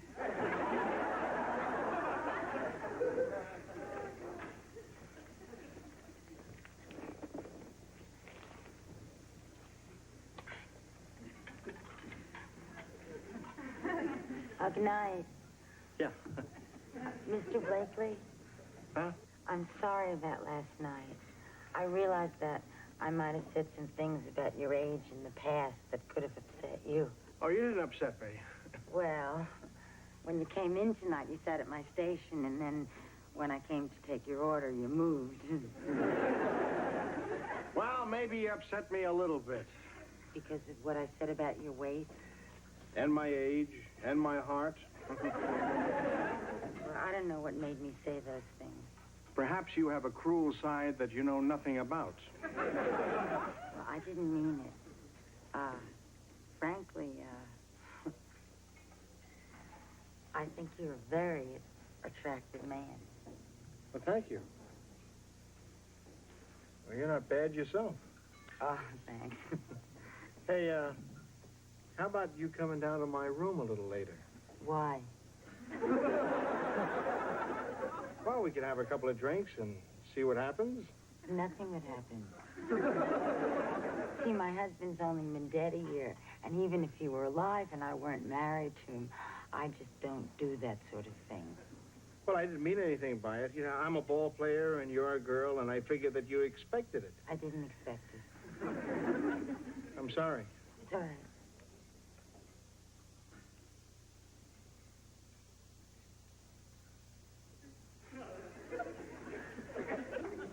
Where should we go? How about if we stopped off at the lobby bar? Okay. How about if we stopped off at my room? How about if we stop off at the bar and discuss your room? Okay.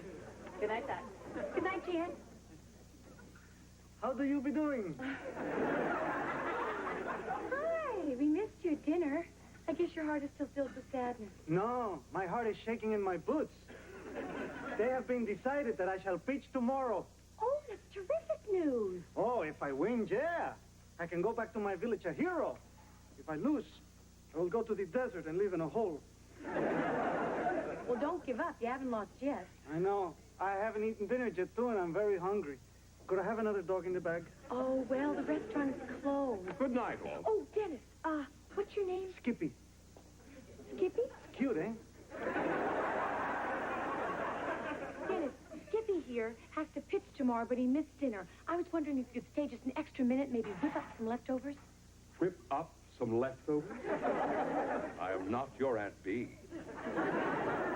However, if you find anything left in there to your liking, you're welcome to it. Buenas noches. Good night.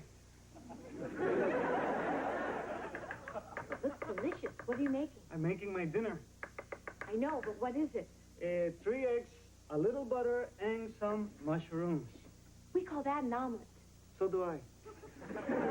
You know, she remind me very much of my sweetheart, Alicia. She has the same dark, silken hair, the same fiery eyes, the same soft red lips, but she's much bigger on top.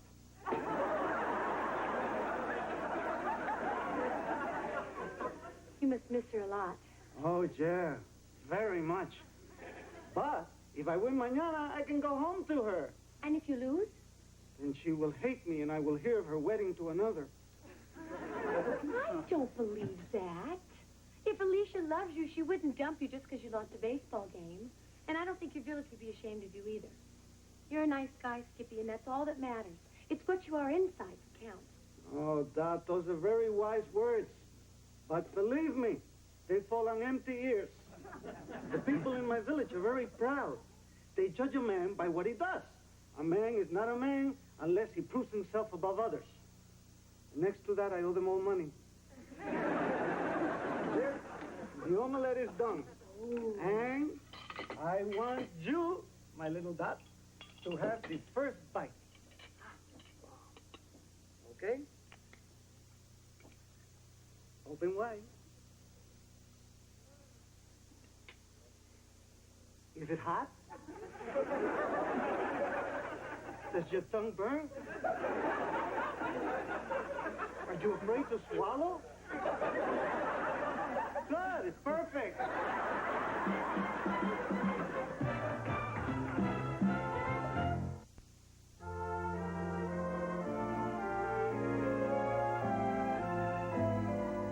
Jan, now correct me if I'm wrong, but haven't I seen little sparks flying back and forth between you and that third baseman? Let's just say that if they win tonight, somebody may ask me to join him on his farm in Indiana. Who? Hi there. Hi. Hi. Hi.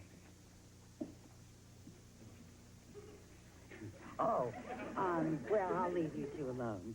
Well, you won't really be alone, but you'll be alone here. I'll be over there. I'll be alone. Well, this certainly does not look like a victory party. You haven't even played the game yet. Oh, yeah.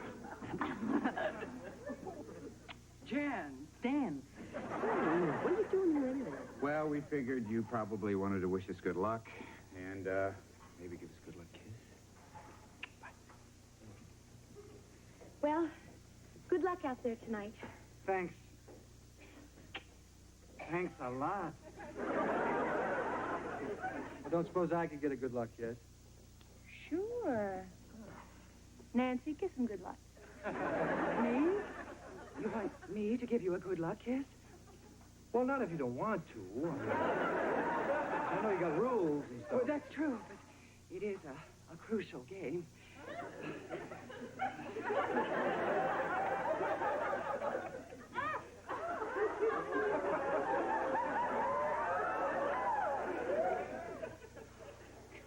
Wow. That was some kiss. I'm sorry if I got a little carried away. No, that's okay. I don't suppose you want your tobacco back. Oh,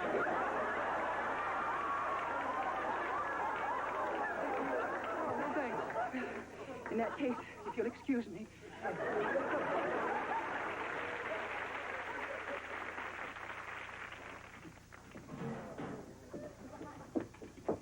What's the score? Oh, we're still behind 1-0 in the eighth. Skippy checks the runner. Here's the pitch. It's a ground ball to third. Stan scoops it up, throws to second for one. To first base, double play! Jan, are you going to serve this food, or shall I prop the door open and just fling it? Thank you. Sorry about the delay, but there's this very important baseball game going on, and our team is behind. I know. I was just listening to it in my room. My husband will be heartbroken if they lose. Will he be joining you for dinner? No, he's in the game. You're kidding. Oh, some of the players have been coming up here having dinner every night. We've gotten to know them. Which position does he play? Third base. Which third base? There's only one. I wanted to get here for the game and surprise him, but I couldn't find a babysitter for the kids, and the plane was late, and Could you excuse me just for a minute? Sure.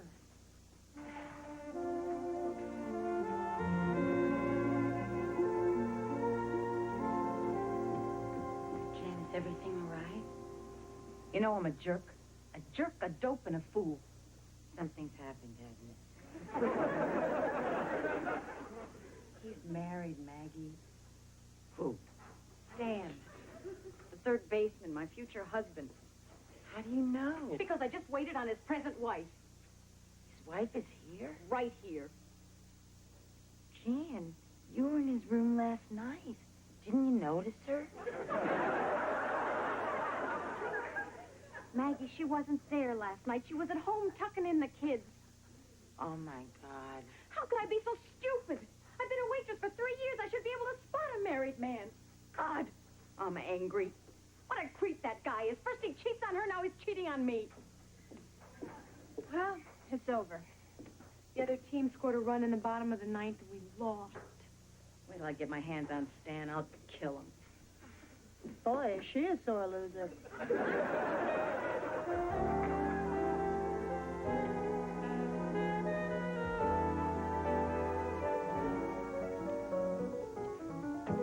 I don't think they're coming. Me either. Of course not. I wouldn't show my face if I were a loser. What's this, a mask? 3 people on it. No, we didn't want you to think that we were sore losers. I'd better scrape the word champions off the cake. Well, I think you have nothing to feel bad about. We lost. But you had a winning season. And you're on your way to being a great manager. Thanks. Listen, I want to apologize for any inappropriate suggestions that I might have made last night. You mean when you propositioned me? Yes, that.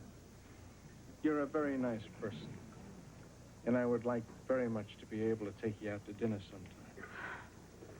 Well, I don't think I'm really ready for dinner. Being so recently a widow. I understand.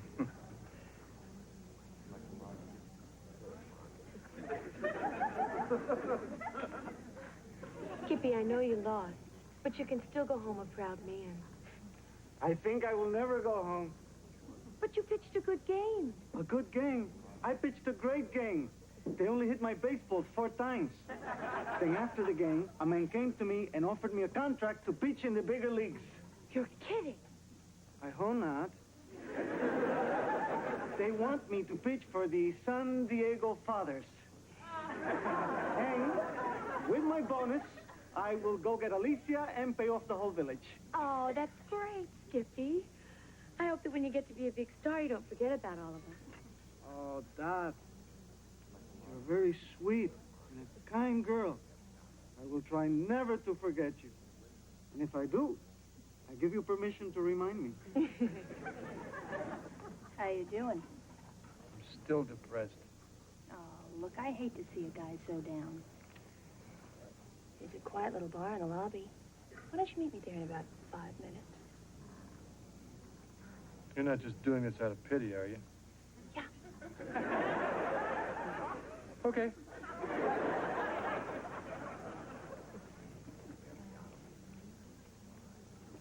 Jan? Oh, hi. Hi. I've been looking for you. Have you? That's sweet. Yeah, right. Where have you been? Me? I've been downstairs in your room having a drink. In my room? Were we supposed to meet there? No, I knew you'd be up here. That's why I was down there having a drink with your wife. Who? Your wife, Kathy? Sweet girl. Kathy's here? Mm-hmm. Of course, I didn't know at first that she was your wife because you never got around to telling me that you were married. But we got to talking, and she invited me down to the room for a drink. Jan, what'd you tell her? That I liked the room. Oh, come on, Jan. What'd you say? I didn't tell her about us, okay? Thank God. But only because I knew it would hurt her. But I'm telling you, pal, it's going to catch up to you. Look, I will handle it. Listen, Jan, this is no way to say goodbye. Let's have a drink together just to show there's no hard feelings, huh? No, thanks. Oh, come on, babe. We had a few laughs. Why not one last drink on me? If you insist.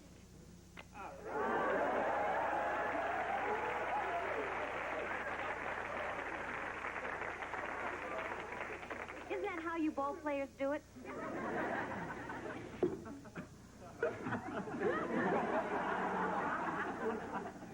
Guess I deserve this. No, you deserve this.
You've got to be out of your mind bringing that thing in here. Well, I can't just leave him in the car. It's too hot. Dad, it's a restaurant. You can't do that. Come on, give it to me.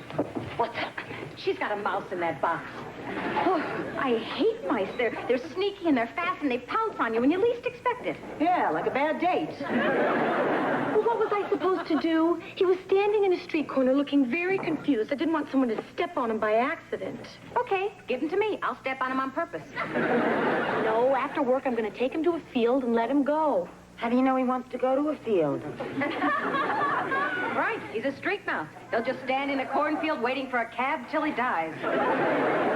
He's not going to die. He's very robust. You want to see? No. Oh, don't be silly. Come on now, say hello to everyone.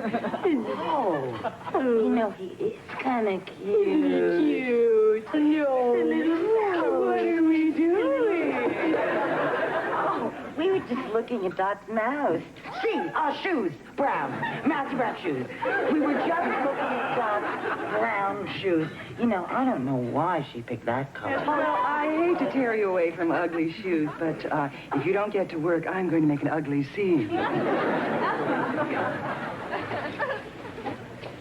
Oh, excuse me, is Sunny Man playing here this evening? Yes, but the food is good. Talk to him. Do you know where I could find him? Are you single? Yes? Now stand over there. He'll find you. Oh, Sonny, this lady would like to talk to you. Oh, yeah? Hey, she looks single. Hi, babe. I'm Sonny. Hi. Man. I saw your picture down in the lobby, and I got so excited I had to rush right up to see you. I hope you don't mind. Boy, I took a good picture. You don't remember me, do you, Sonny? Sure, I remember you. Yeah? What's my name? Your name? Oh, almost had it. Maybe if we kiss one more time. It's Missy Selkirk. Selkirk. From Atlantic City. Atlantic City. New Year's Eve, 1972. Could you be more specific? Don't you remember? We went to a party. I even have a snapshot we took that night. That's me in the diaper. Uh-huh. That's right, it was a costume party. Well, no. Well, gee, it was really great seeing you again, Chrissy. Missy. Missy. Hey, we had some big night that night, huh? Yeah. But, Sonny, I had an even bigger night 9 months later.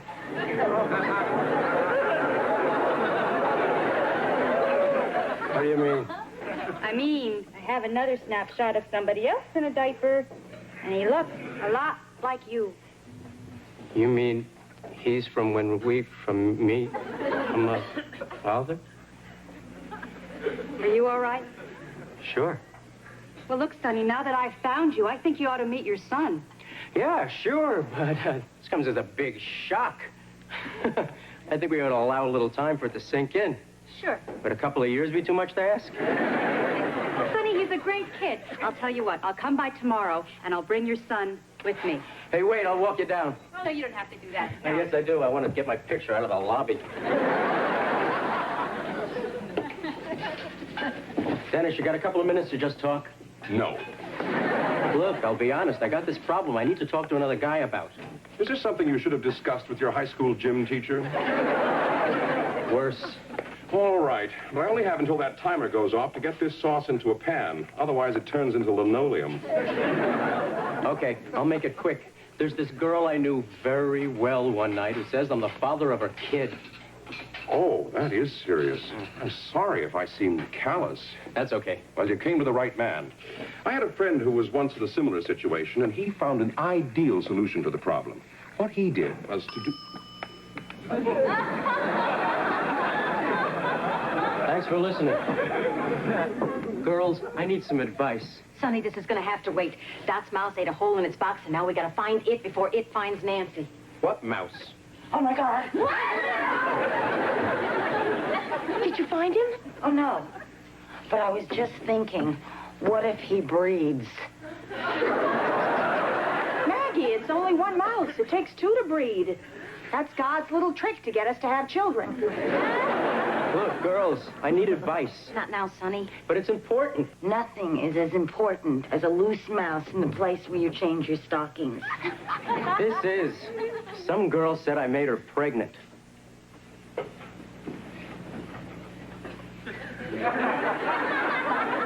Maybe we should look for the mouse later. Thanks, but I I really need to talk about this. I just don't think I can do it standing on furniture. Just how far into the pregnancy is this girl? About 8 years. She must be huge. No, Maggie, she had the baby 8 years ago. She just found me. Oh, right. Are you sure it's yours? No, but she says he is, and I don't know what to do. I mean, there's the whole money thing to think about. Kids aren't cheap.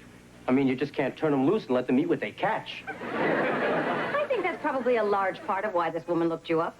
Sonny, you can't just think of yourself. You have to think of the kid. I am.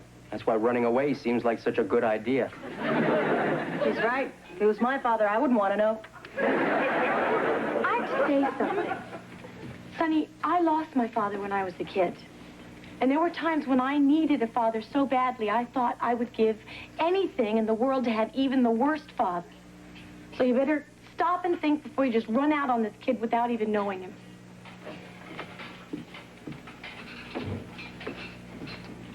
Think about it. You're right. I owe it to the kid to at least stick around and think about it.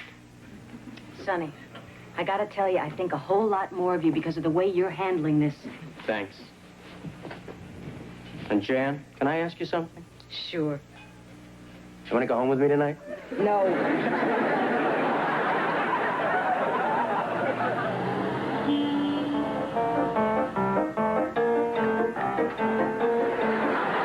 My boy Bill, I will see that he's named after me. I will.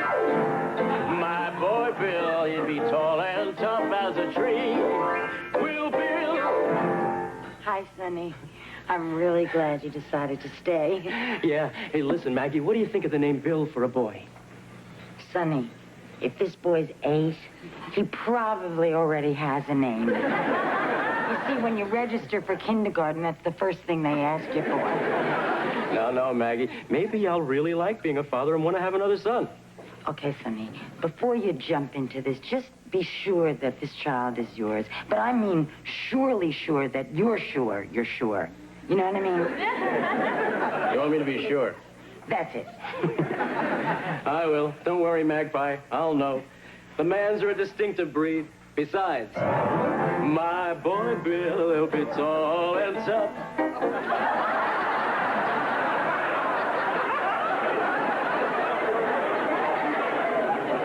No, he won't. Hi, Sonny. Hi, Missy. Oh, this is Maggie. Hello. This is Arthur. Hi. Hi. Hello, Arthur. Hi. Hey, I can't call you Arthur. It's so formal. What do the kids at school call you? Fat water rat.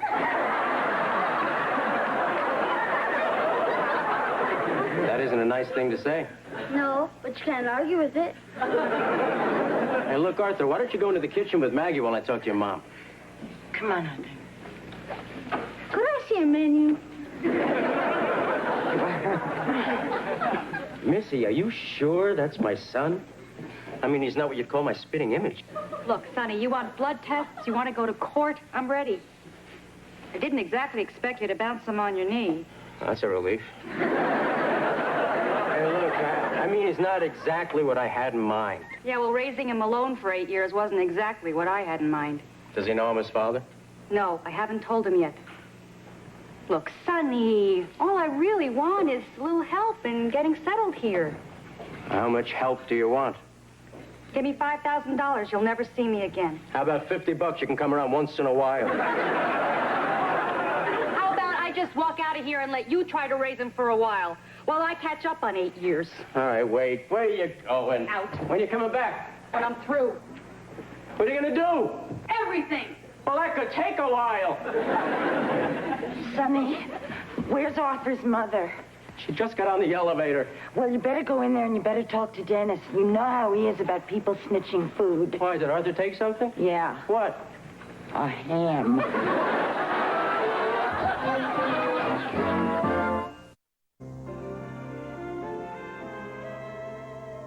All right, ladies. I set the mouse traps with 7 kinds of cheese. If the traps don't get him, the cholesterol will give him a heart attack. You know, if you saw the mouse in there, you should have yelled for me, not Dennis. It's hard to think straight when you're running out of the ladies' room with your pantyhose around your ankles. Good night, babe. Night. Where are you going? I got a date. What about Arthur? Oh, he's asleep on the couch. Hey, look, he's got a bathroom, a kitchen full of food, and a security guard downstairs. I'd stay here, but the kid takes up the whole couch. Sonny, can I talk to you for a minute? Sonny, take some advice from a woman who's the mother of two. Get in there and get that child before I slap the chin right off your face. All right. But what am I going to tell this girl I'm supposed to go out with? Tell her you'll pay her anyway.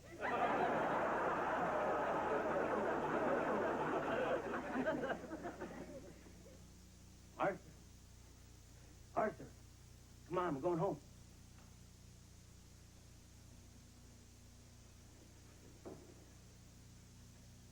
You know, you're kind of cute when you're sleeping. Come on, boy. Taking you home.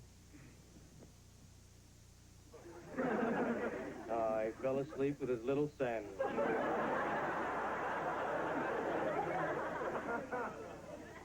All right, I'm going to carry you to the car.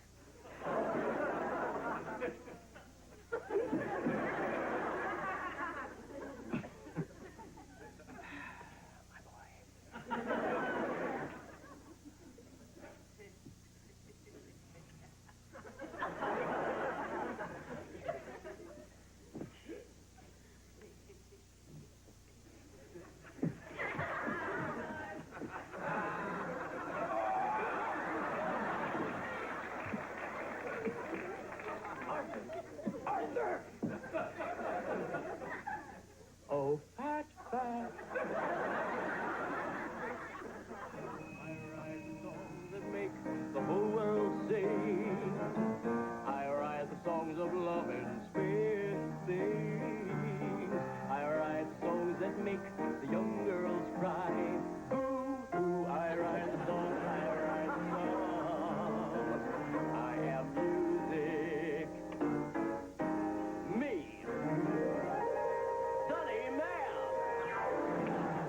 And I write the song. Thank you. Thank you. Thank you. That was great. I know. It may have been too great. Benny, can I play the piano? I don't know. I never heard you try. No, I mean, can I play this piano? I know chopsticks. Big deal. So do I.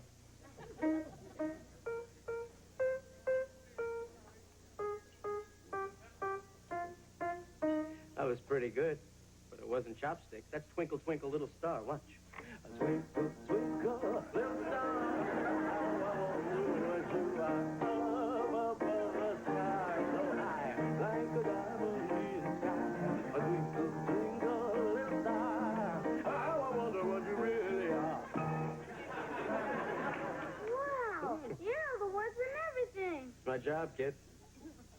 You know, when I grow up, I like to be like you. Oh, yeah? Thanks. Say, Arthur, did your mother ever tell you anything about your father? Yeah, she said it was a brave fireman who died saving people. Well, I'm sure your dad was a fine man. Not me. I think he was a sleazeball who ran out on us.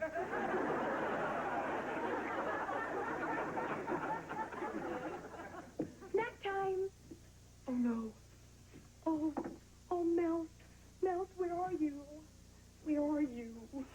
Oh, there you are. Miss Higgins, I have to talk to you. Sit down. Oh, Oh, yes. Oh, Nancy. Nancy, please. Silence. You know, it occurred to me that you've all been acting pretty peculiarly these past few days. But with this bunch, it's hard to tell. However, now I hear from Dennis that you have actually brought a rodent into this restaurant. He's not a rodent. And be that as it may, Miss Higgins, I'm afraid you've left me with no choice but to... Oh, look, there's no need to cry. Yes, there is. Well, I'm not firing you. I'm just warning you. It's not as though someone died. Yes, it is. Doc, get a hold of yourself. I had no idea this job meant that much to you. And if it does, why aren't you doing it better? Oh, please. Please don't let him be dead. Oh.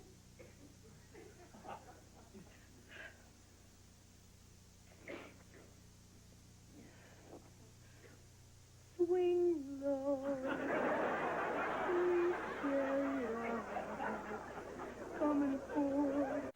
Twinkle, little star, how I wonder what you are. Up above the world so high, like a diamond in the sky. Twinkle, twinkle, little star, how I wonder what you are. All right. Real good.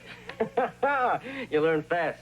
You know Sonny Man, but then again, who is? Thanks, Sonny. You're welcome.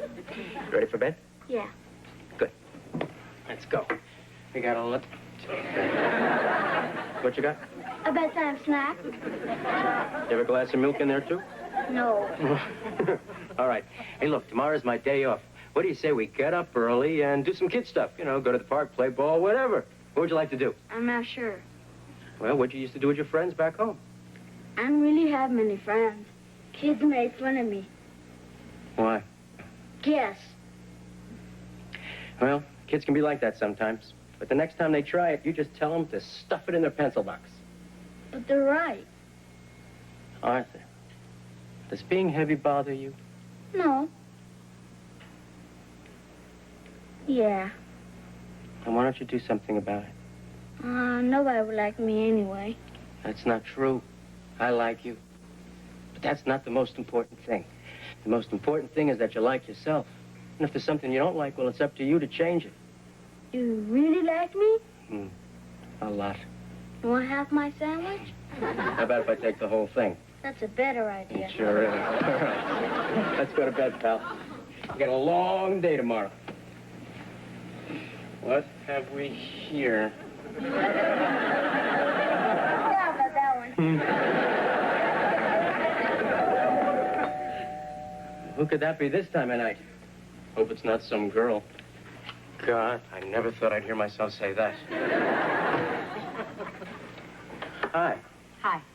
Mommy! Hi, honey. How are you? Great. Sonny taught me how to play the piano. You want to hear? Sure, but could I talk to Sonny first? Why don't you get your stuff together, okay? Okay. Okay. So you're gonna take him home? Yes. I knew you'd be back sooner or later. Look, Sonny, I'm sorry I ran off the way I did. I just couldn't handle it one more day. I can understand that now. It's not easy. Well, I hope he wasn't too much trouble. Oh, are you kidding? We had a great time. You know how nice it is to come home and have someone around? Believe it or not, I don't have a girl here every night. I believe it. And I'll tell you, I've never cared about anyone as much as I care about Arthur. Except myself. Having a son is the best feeling I've ever had my whole life. I love being a father. And now that you're back, it'll even be better.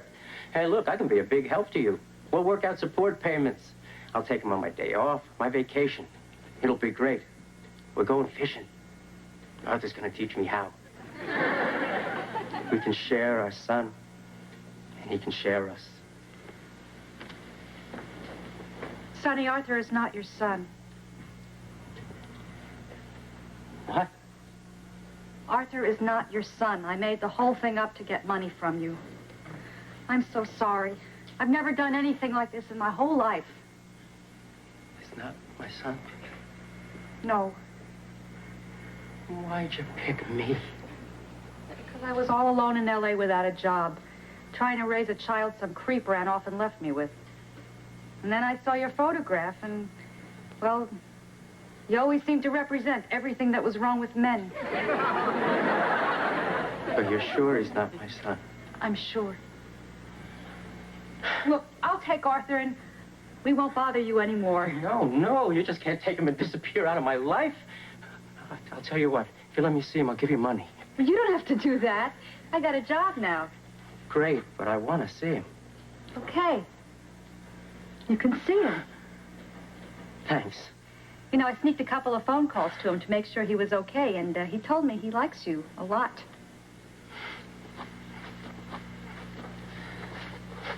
Pat, can I play the piano now? Hey, kid, it's kind of late. What do you say, you and your mom come back again real soon. I'll teach you I write the songs. Okay. So long, Arthur. Bye. Bye. Thanks. Oh, wait. I was gonna eat this later, but I don't think I will. Good man.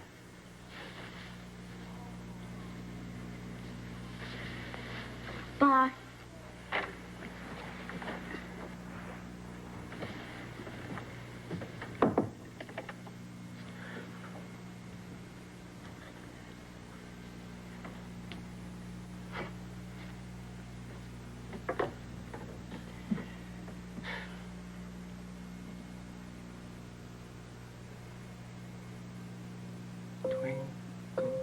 Twinkle, twinkle, little star, how I wonder what you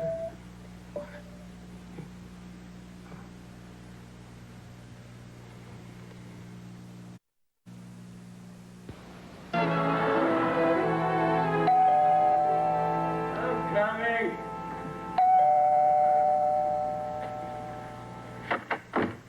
Hi, Sonny. Oh. Hi. Hi, Sonny. Hi. Sonny, we all got together and decided we'd like to come on over and split a bottle of wine with you. Why? Well, we've been so down since Arthur left. We thought it'd be nice to do something to pick you up. Oh, how nice. You don't have to do that. Great, let's go. No. Come on, Sonny. You can't just mope around forever. Oh, thanks, but I need some time. I know I have a devil-may-care front, but underneath I'm a sensitive kind of hairpin. There are times when I just need to sit alone and think. Okay, we understand. Come on. Thanks. Sonny, are you coming or not? She helps me think.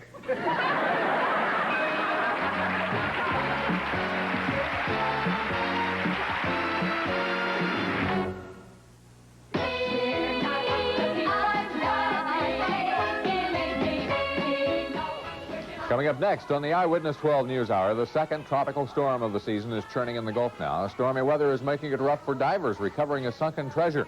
High school students may have a real challenge if they want to get into college. And will a fashion fan of the 60s make it again in the 80s? We'll look at the comeback of the miniskirt next on the Eyewitness 12 News Hour.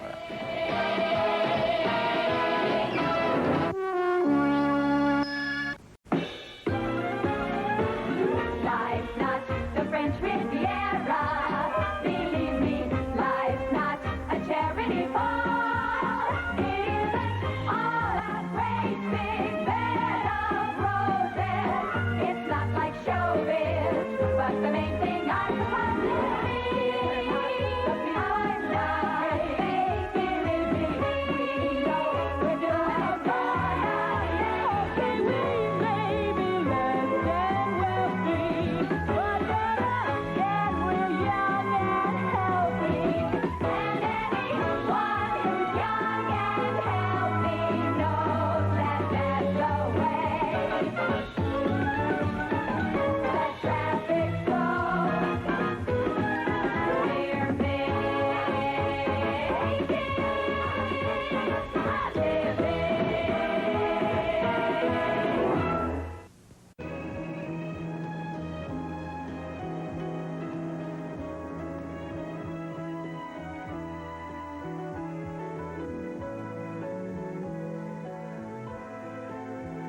All right, gals, I'm ready. Gather around. All right, listen from where you are.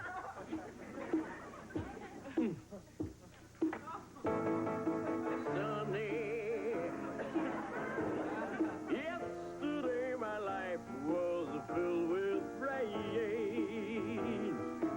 Sunny, you smiled at me and really, oh, the dark days are done and the bright days are here. For my sunny one shines so sincere. Sunny,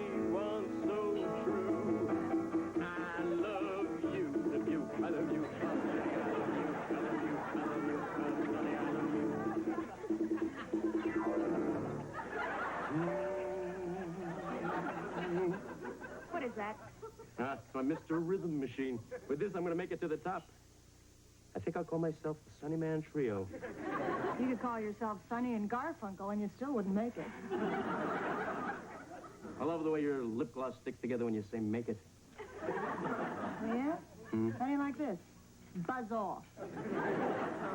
That's nice, too. Maggie, Yes? didn't those straps once belong to a purse? Yes. Something wrong? Yes. Want to tell us what it is? Yes. I got mugged. You did? Yes. Just now? Yes. Are you all right? Yes. Maggie? Maggie? Maggie? Maggie? Why don't you just sit down, won't you? No, I'm sorry. Maggie, come on. Get that one. No, I got her. Maggie, okay. No. Now, Maggie, take a deep breath and try to tell us what happened. I was in the parking lot. I was walking from my car. I heard someone say, "Hey, ladies," so I stopped. There was this man. He grabbed my purse and cut it right off the straps. What did he look like? I don't know. Don't you remember anything about him at all? In the middle of his forehead, he had a reindeer. That'll be easy to spot in a lineup. He was wearing a ski mask. I know these things happen, but somehow I never thought it would happen to me. I thought it would happen to you. We better call the police. Do you realize that 3 women have been assaulted in that parking lot in the past 2 months? Don't look at me. I park in the street. Well, we gotta do something about this. We gotta find a way to protect ourselves. Maybe we should learn karate. No, I don't want to learn karate. I can't hit people. Forget karate. Takes years before you can do anything but bow and wear pajamas. My husband's hair is missing. Huh? Joseph, God rest his soul, gave me a lock of his hair. I kept it in my wallet. Now it's gone. First I lose my husband, then I lose his hair. Tough break, Mags. Maybe you can carry around one of his hats. Oh, I hope I'm interrupting something. Maggie just got mugged in the parking lot. My stars, were you hurt? No. Well, did they take anything valuable? Hair. Well, I'm sure it'll grow back. We gotta do something about this. It's not safe to work here anymore. You know, a similar thing happened to a woman in my aerobic dance class. Well, there are many things about me that you don't know. Anyway, she contacted the police. They have people who give classes demonstrating the use of tear gas. You mean Mace? Oh, well, actually, Mace is just a brand name like Kleenex or Xerox. Except, of course, those products don't blind you or make you vomit.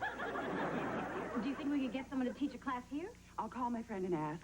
In the meantime, I think the rest of us should just try and forget this unpleasantness by throwing ourselves into our work. Come on, boys. If you don't give the boys a break, I'm going to break the boys. Oh, I just love a woman who can take charge. You just love a woman who can blink. She's right.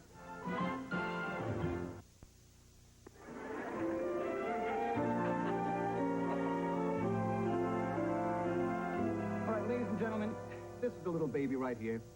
Now, all you do is hold it up, aim, and press. That's it. One thing more, try to get the eyes. If you get the eyes, their hearts and minds will follow. Isn't that a little drastic? You want to know drastic?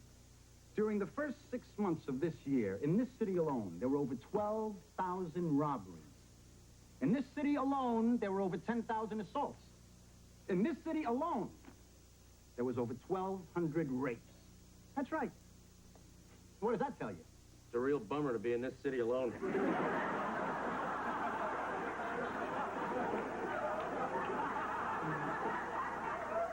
Want to move in with me? I'd rather take my chances. What if someone grabs you from behind, cuts your purse off the straps, and steals your husband's hair? That's a pretty specific situation. It happens. Officer Wilson, how long do the effects last? About 15 minutes. How close do you have to be to the target? Within 10 feet. How many shots do you get in each canister? About 30 individual shots. What if 30 people attack you at the same time? Then you deserved it. What does it feel like to be maced? I mean, is it very painful? Well, it's a burning sensation. The effects are panic, nausea, dizziness, and suffocation. That's what happens to me when I stand up real fast. Now, if I could have another volunteer, I'll show you what it feels like. Oh, good. Terrific. Hey, come on, buddy. There it is. All right. I'll just put a little drop on your cheek. Hey, I'm a musician. I need my cheeks. Don't be afraid. I'm not afraid. I'm just allergic to tear gas. Well, everybody is. That's why it works. This stuff gonna hurt? You tell me. That hurt? Yes. Help me.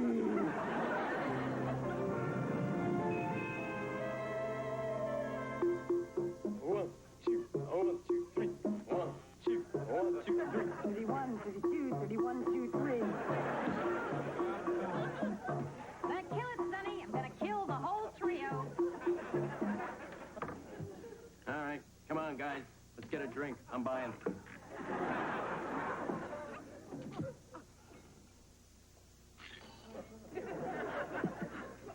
Why'd you do that? My mace is in there. And you're afraid of it? What if it goes off accidentally? They're trained not to attack their owners. Look, at least we're taking some positive steps. We took the class. And now if we can just stick to my schedule, we'll never have to be in that garage alone again. There's something to live for. Okay, let's go over it again. Cassie, I'm going to call you just before I step into the shower. Now, it takes me exactly 47 minutes to shower and dress for work. It takes me 16 minutes to drive to the restaurant. That means that I shall meet you in the garage exactly 63 minutes after you receive my call. Good. That'll give me more than enough time to blow up the bridge and get my men to safety. Maggie, who do you call before you leave the house? The weather. After the weather.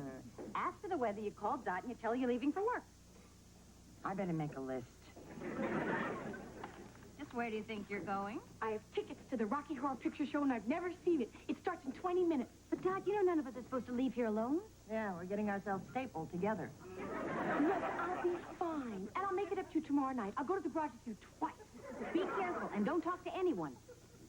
And don't stop for anyone. You know, when that man mugged me, he took away one thing we're all gonna miss. What's that? Peace of mind. Come on, elevator. Oh, I can't wait to see this movie. I can't wait to get out of this elevator. I'm nervous. Why are you nervous? You've never been nervous in this elevator before. It's all this mugging business. Well, just don't give in to it. You've got mace. Take out your mace. Now I'm nervous. I'm holding tear gas.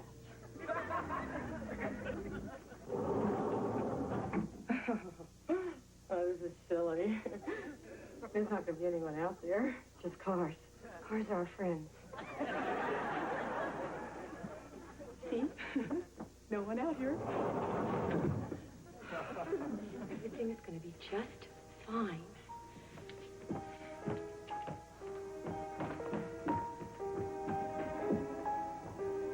Hey, lady.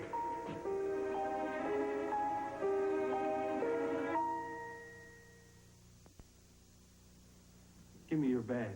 Please, don't hurt me. I have tear gas. Oh, okay.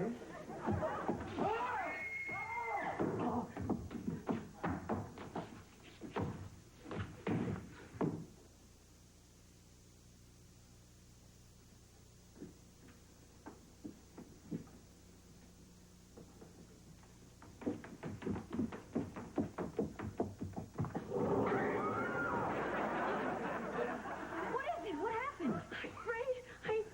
He fell. I had reindeer. He was standing against the wall and he said, "Give me your bag." Oh my God. You maced him? I think so.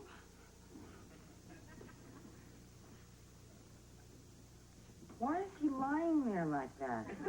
Why didn't he yell swelling like Sonny did. I think he's unconscious.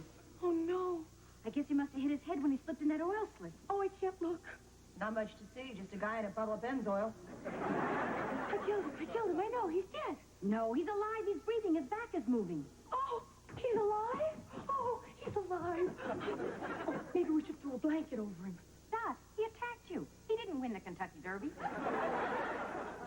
We better call the police. Wait!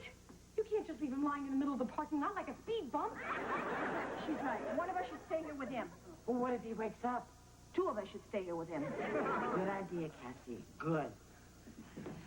Wait a minute. Too many people are leaving. I think I should be allowed to go. I have a child. I have 2 children. I plan to have children. I have car payments. Okay, let's shoot for it. Oh, you can't be serious. You got a better idea? Come on. 1, 2, 3, shoot. She threw out 4 fingers. You're not allowed to throw out 4 fingers. You're not? Oh, see, I never did this before. You never did this before? What do you mean you never did this before? I think she's a little upset. How did you choose for things when you were a kid, huh? Secret ballot? Yes. Jan, take that and go call the police. Mackie, stay here with me. I don't want to. I don't care.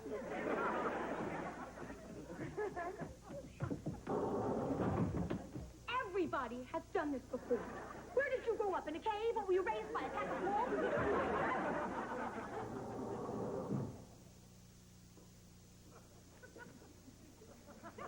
He isn't gonna come too, is he?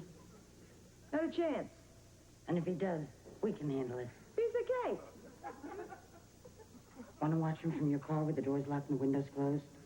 You bet.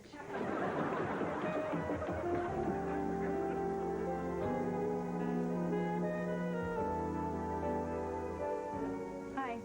Dot, welcome. Hail the conquering hero. I'm not a hero. Oh, come now, Dot. We were all just so impressed by the way you handled yourself last night. I just want you to know that I have new respect for you. You do? Well, actually, that implies that I had old respect, which isn't really true. Let's just say I no longer think of you as a ditzy wimp. Thank you. Oh, Dot, I have a favor to ask. Would you mind giving a talk to my wife's women's group? What about? Your mace technique. They're very interested in issues like that.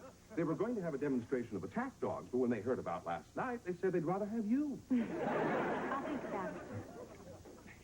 Well, if it isn't Dot the Enforcer Higgins.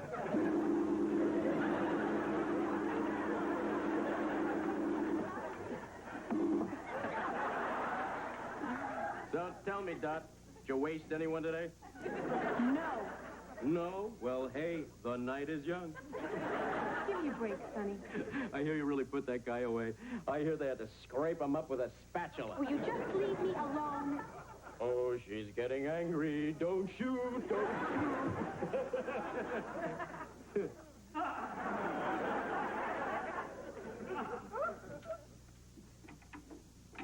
Dot, hi. How you feeling? Not so hot. Upset about last night? Yeah. And guilty. About what? About hurting another human being? Dot, you defended yourself. So stop feeling guilty and start feeling grateful you're all right. All he asked me for was my money. Why didn't I just give it to him? Dot, he didn't need your money. How do you know? He had mine. I overreacted. Maybe there was some alternative. There was. Getting mugged. I'm telling you, you made the right choice. But Maggie, you don't even know what I did to this person. I caused contusions, lacerations, and concussions. You could tell all that just by the way he was lying there? You should be a paramedic. His lawyer called this morning and says he wants to meet with us. Meet with us? Why? He says he wants to explain about his client, that there were some extenuating circumstances. Dot, his client is a criminal. Let him explain them in court. Oh, come on, Maggie. I would like to hear what he has to say. And besides, he wants to return some of your things. I don't know if I want my things back anymore after he's touched them. Except for my credit cards. My credit cards and my keys. My credit cards, my keys, and my driver's license. And Joseph's hair. I want my things back.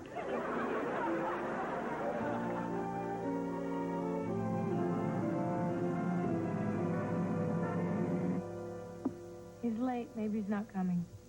He's coming. And I think the mother is with him. How do you know? Well, two men just walked in. One looks like a lawyer, and one looks like he fell out of an airplane. Miss Higgins, Mrs. McBurney. I'm Martin Harris.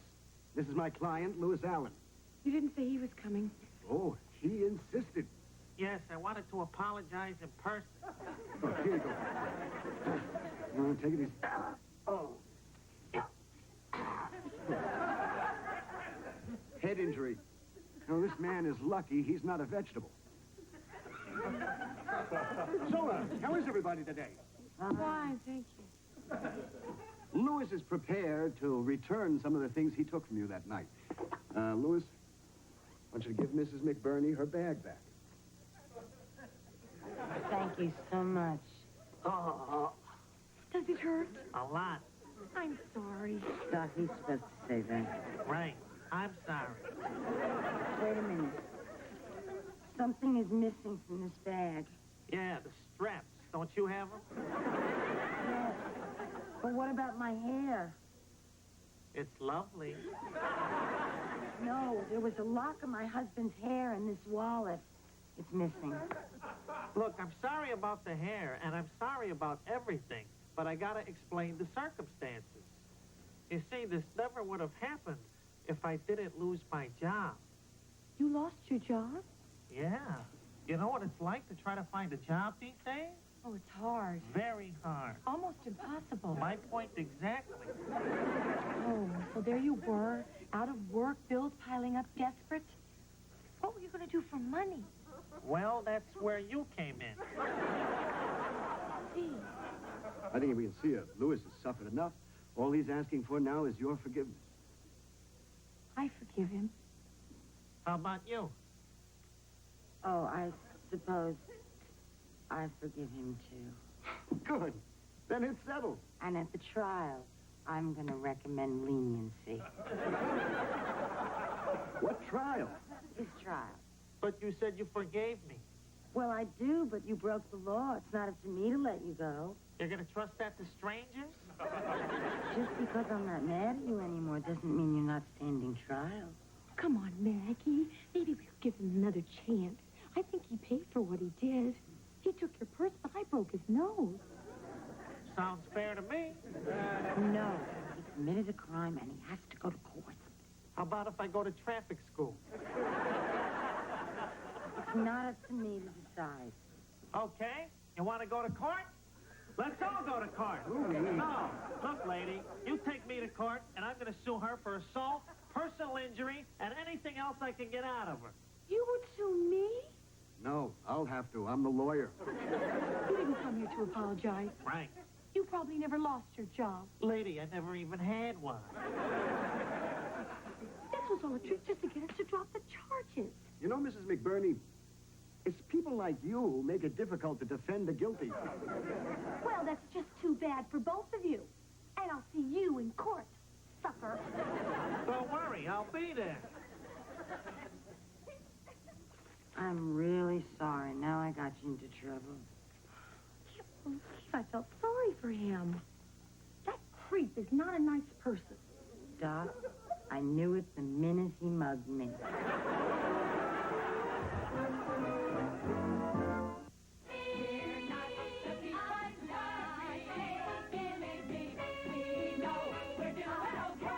Stay tuned for Carol Burnett, right here on Super 18, Wisconsin's Super Station.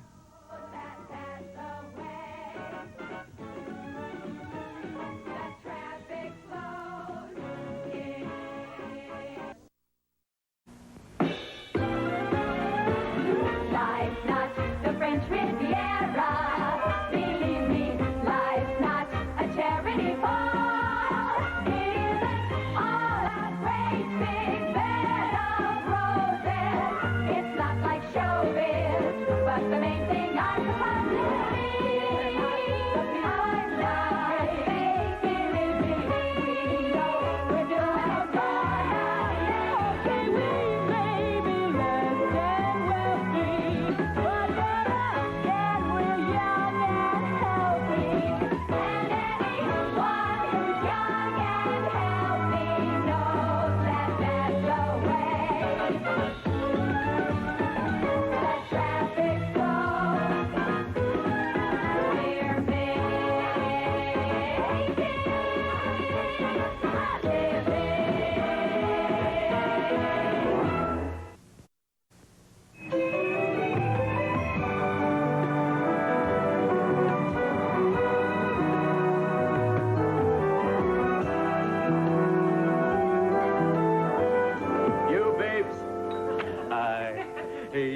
chick I went out with last night taught me something so terrific, I can't wait to show it to you.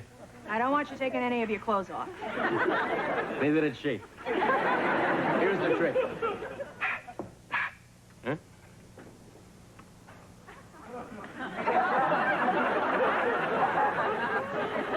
That's the most ridiculous thing I have ever seen. Yeah, and it's got a spoon on the end of its nose. I wonder if I could do that. Sure. Oh, I bet I could do that. You know, when I was little, I used to balance a broom handle on my forehead.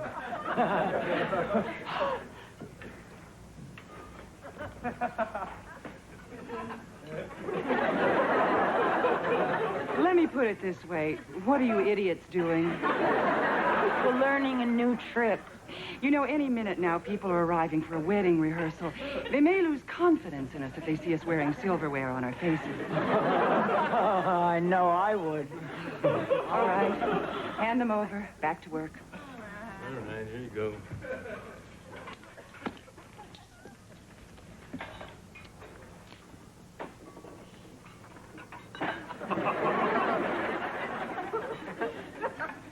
You gotta breathe on it first, Nance.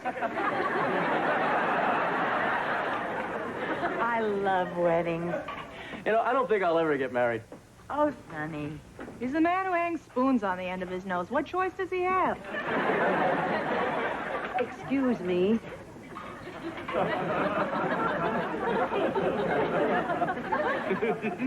Excuse me, is this where the Todson Morton wedding rehearsal is?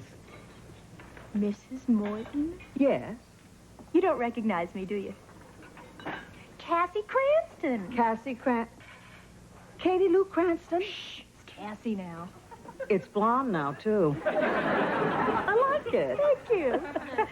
You know, Tom's getting married here tomorrow. That's what I'm doing in town. Tom's getting married? Uh-huh. Well, you must be very happy. Yes, I must be. I'm here. Good. Who are you? Judge Wilson. Okay. Now, here's the way it'll work tomorrow. You should wear a longer dress. You can wear that suit. There's not much to this. I say something, you say something, I say you're married, and then you kiss. I'm not the bride and he's not the groom. Then it won't work. Hello, may I help you?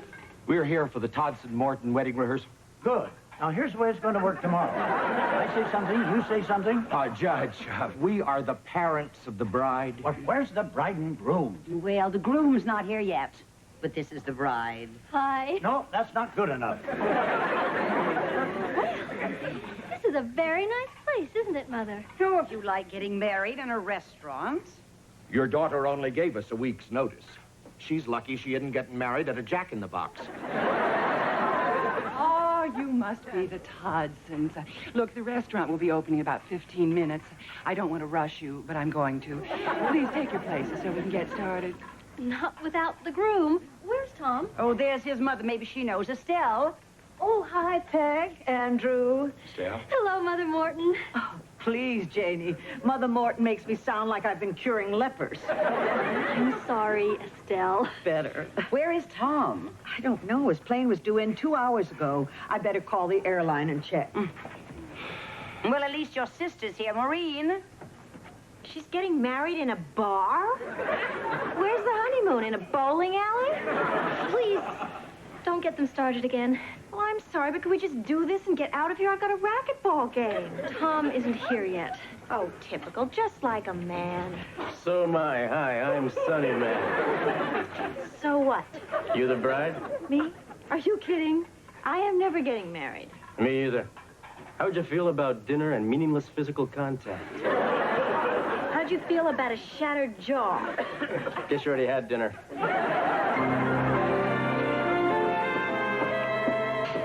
How's it going out there? Well, the groom's not here, the bride's parents are ready to kill each other, and Sonny's trying to molest the bride's sister. I love weddings. Well, the model's ready. Here it is, the ultimate wedding cake. Whipped cream, chocolate, and a thin layer of raspberry puree. Oh, they're gonna love it. Except the groom. Chocolate gives him hives. And how, may I ask, are you privy to that revolting bit of information? I know the guy. guys to go out with him. I see. Tell me, does any other flavor cause him any physical deformities? Not that I know of. Fine, I'll see what I can do. Cassie, you dated the groom? Yeah, for a while. For how long? A few months. How many? 60. Do we have any more butter pats? 60 months? You went out for 5 years with a guy who's getting married here tomorrow? Yeah. He was my boyfriend. I was his girlfriend. It was all very adorable. Mainly, I remember hamburgers and crying at the movies and the backseat of his Buick. Oh, that sounds nice. How come you two didn't end up together? Well, I figured it was time for us to get married, but he didn't. You wanted to get married? In Kansas, it was the local custom. See, there was only one problem. He never asked. Said he wasn't ready. Well, I guess he is now. People change. Dennis, look, I've done it.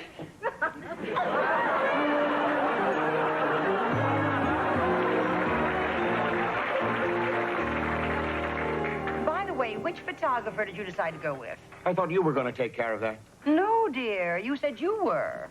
I think your facelift has affected your hearing.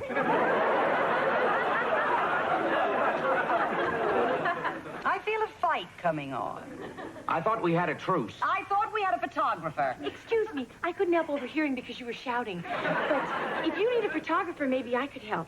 How? Are you a photographer? Well, no, I'm an actress. Aren't you a waitress? I'm an actress, a waitress, and my hobby is photography. I'm sort of a Renaissance woman. I'd be happy to help. How much? Nothing. You're hired. Let me see that watch. In 30 seconds, I am leaving. Hey, watch the hands. I play piano here. I'm in show business, you know. I'm a PhD. I teach at Vassar. Okay, so we're even. Hi, I'm sorry I'm late.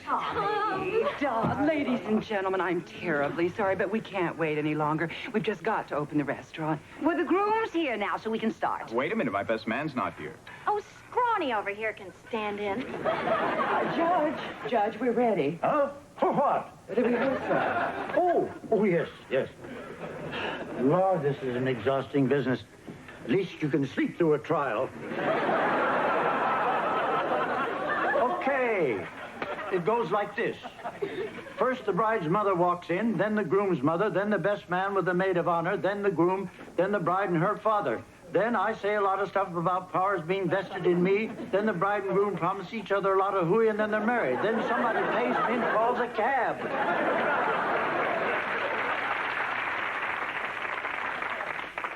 Lovely. That was just lovely. Okay, we'll see you all tomorrow. Herd these clowns out of here so we can open, right? Have a good evening. Good night. See you tomorrow. Bye-bye.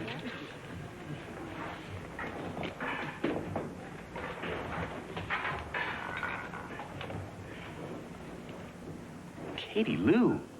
Hi, Tom. Hi. Gee, you look sensational. So I hear. You look pretty good yourself. I mean, you really look terrific. You really look pretty good yourself. You're all blonde and everything. And you're getting married. New lipstick. Yeah. Well, congratulations on your wedding. Thanks. What's it been, about 10 years? Yep. I never thought I'd see you again, Tom. You didn't come to say goodbye. I couldn't. I didn't want to be around a lot of crying. Oh, I wouldn't have cried. I would have. Well. Yeah. I really like your lipstick.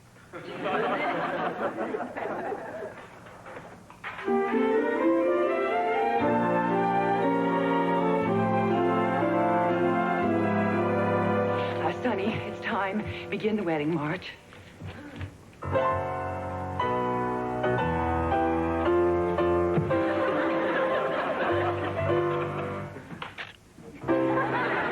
Here comes the bride's sister.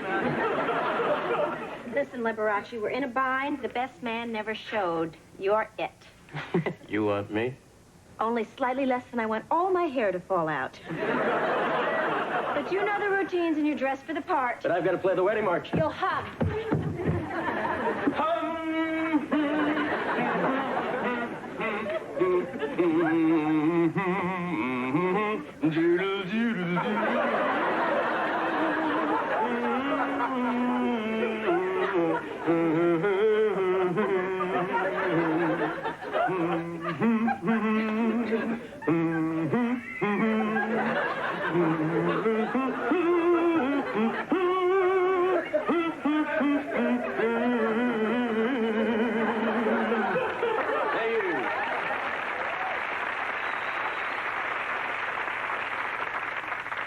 Sit down.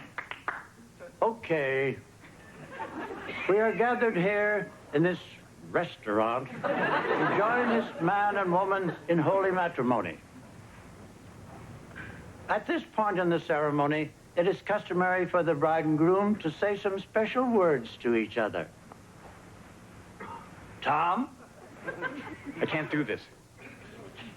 Jane? I can't. I'm sorry. Just stay here a minute, all right? Tom, what are you doing? I can't marry her, Katie. Yes, you can. I can't. I'm still in love with you.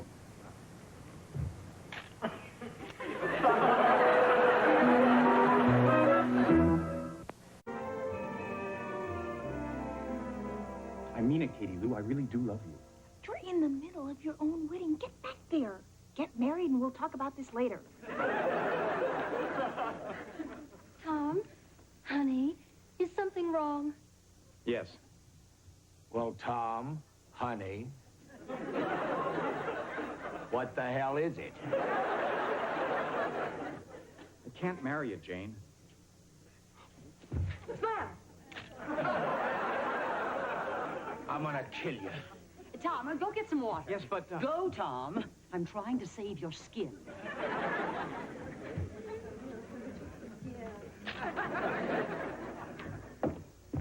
Katie, can I talk to you? Are you crazy? I know it looks that way. But the minute I saw you yesterday, I realized I had no right marrying Jane while I was still in love with you. You're still in love with me? Yes. And you've been in love with me all this time? Yes. Then why the hell didn't you come after me when I left 10 years ago? You wanted to get married. I wasn't ready to make a commitment then. Well, it looks like you haven't changed. Hey, let's not forget that you were the one who walked out on me.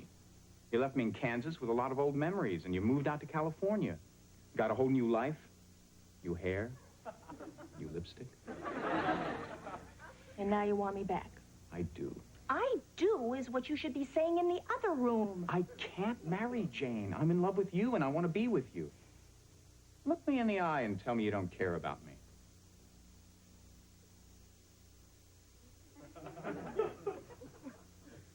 I don't care about you.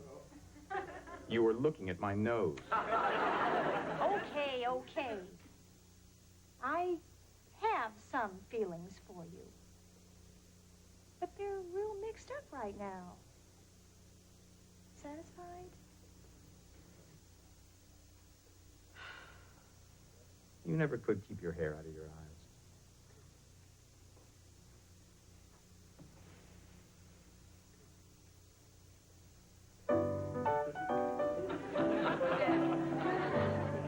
Boy, what a tough break. Your sister's never gonna forget this day. Oh, of course she will. Oh, of course she will. If this wedding falls through, it'll be the best thing that ever happened to her. You know, you're right. I mean, the guy looks like a jerk. He's not a jerk. Oh, no, I didn't say he was a jerk. I said he looks like a jerk.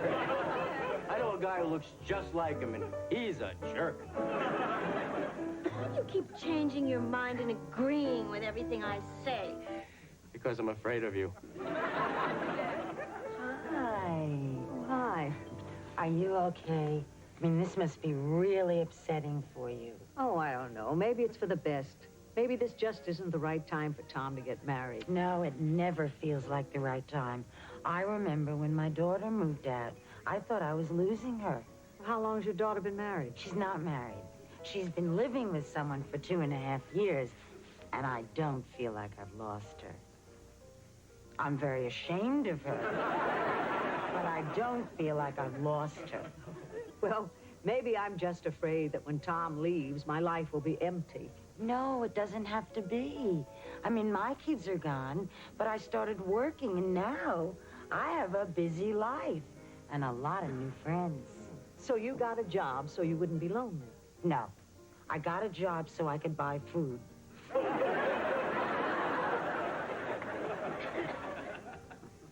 Been crying, huh, kiddo? Why? Is my mascara running? A little. You look like the Lone Ranger. Come on with me. I got some makeup in my locker. Eat the whole thing. You could always find work as a weather balloon. Tom, I have to think about this. But in the meantime, you better get out there and talk to Jane. You're right. Tom? You know, I got some makeup in my car. Good makeup. Better makeup. What are you doing? Jane, this is... I know. This is Katie Lou. Cassie. Hello? Can we get married now? I was just on my way out. Great! To tell you why I can't get married.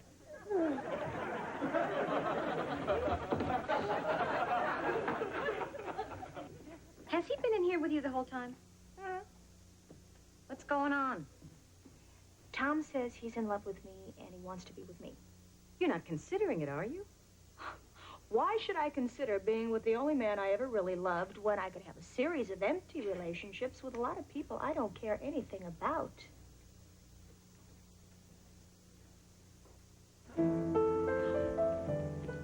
Hiya, hot stuff. Look, I told you, I agree with you. All men are maggots, okay? Now, can you just go away now? Lighten up. I just thought you might like a little champagne. Yeah, thanks. These are mine. Right. I give this circus another half hour, and then if there's no wedding, I'm going straight to my room Good idea. with you.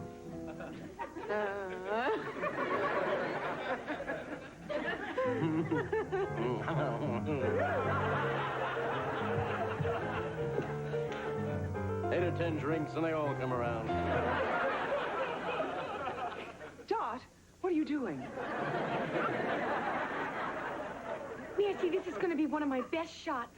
I call it Still Life with Judge.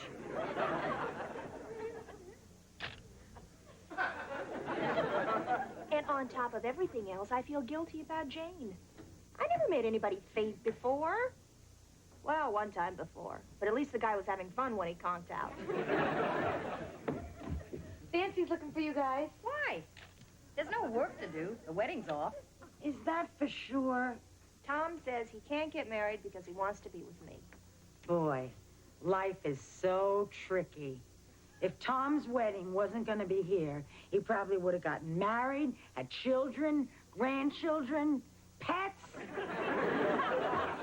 Excuse me, can I talk to Katie Lou for a minute? Katie Lou? Okay, everybody, out.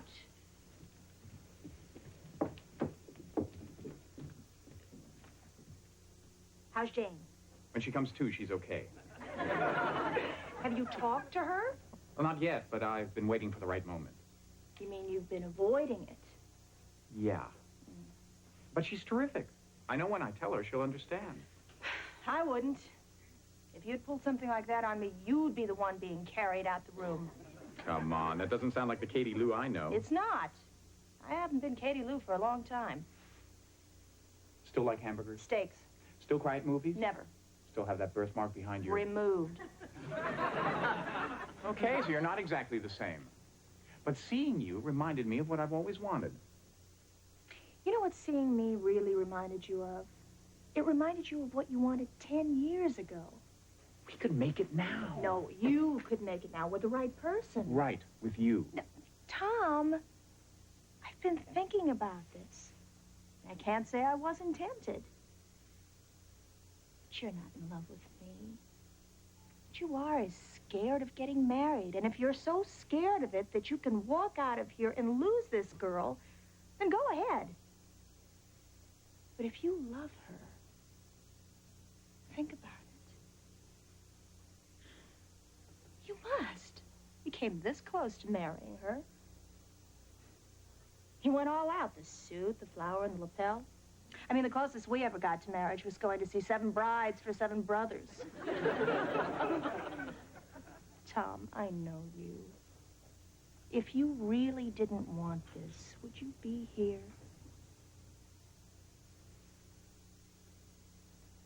You always were smarter than me. Yep.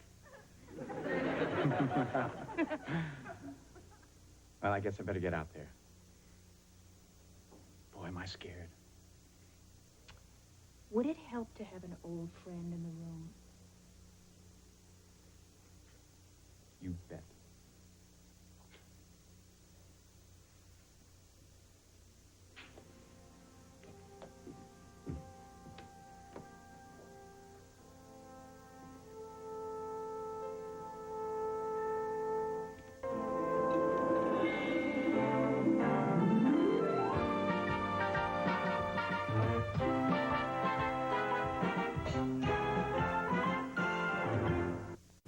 That's before I learned how to focus. And that's before you learned how to aim. That's Next. Aw, the bride and the father of the bride. The groom and the father of the bride. of course, this is my famous Still Life with Judge. Aw, there's the bride tossing the bouquet. Still life with moron.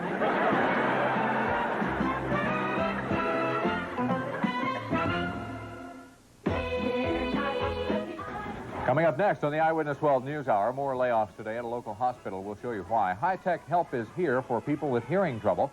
School officials are still ironing out their differences about a change in school hours, and we'll continue our look at the tragedy of parental abuse. These stories and many more are coming up next on the Eyewitness 12 News Hour.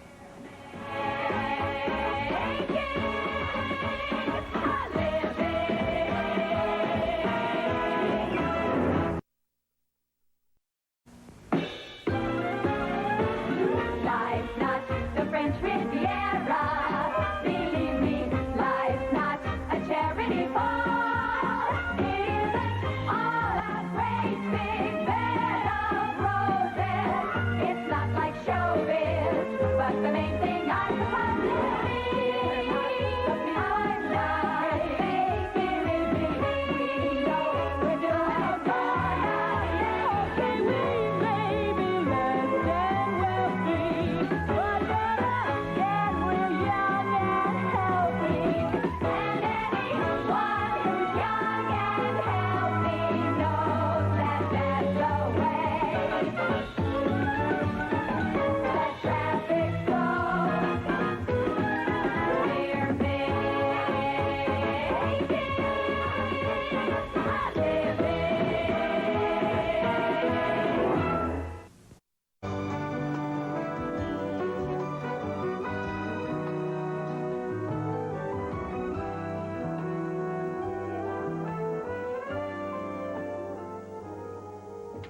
You guys, I made it.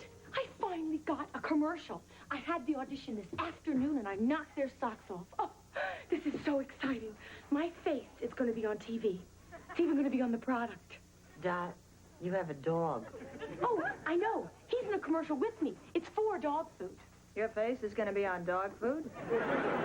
Yeah, it's a brand new dog food called Autumn Years, the food for the special nutritional needs of older dogs. And this is the old dog in the commercial with me. You know, he's 15 years old. That's 105 in dog years. You can never tell with dogs. They don't wrinkle. Listen, here's the commercial. I say, "Hi, I'm Jean." That's my name in the commercial. And this is Sparks. That's the dog's name in the commercial. I've had Sparks since I was 7 years old. And I always feed Sparks Autumn Years dog food. It helps keep him frisky. Why is the dog here? Oh, well, the people making the commercial gave him to me for a couple of days so that we could get friendly and it would look like he was really my dog. I didn't have time to take him home. Dot, I have to change later. I can't get undressed while a dog's watching. He's 105. How well can he see? I'll put him in the bathroom. What's the last thing in the world I need in my life right now? The last thing in the world you need in your life right now Could be so many things. Try Lloyd. Who's Lloyd? Her ex-husband. So when'd you hear from him? This afternoon, he called just before I left the apartment. Who called? My ex-husband, Lloyd, the man who took the best years of my life and left me with the name Hoffmeyer. What did he want? I don't know, and I don't want to know. It's been 2 years. I finally have him out of my system. I don't hurt anymore. I don't even want to kill him anymore. Why did he have to come on a day when my hair is a total disaster? Well, what do you care? You're not going to see him. Well, yes, I am. He's coming by here tonight to talk.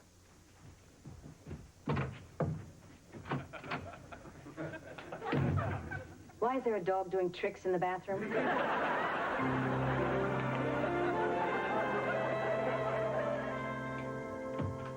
Dennis, I'm ready for that top now. Oh, I put it over here to keep warm. Frankie, where's the dish that was sitting right here? I washed it. Where is the meal that was on the dish that was sitting right here? I ate it. You ate it? Thought it was extra. I see. Would you get me the meat mallet? No, don't hit him. Just What can other trout? I like you. I like you too, Frankie.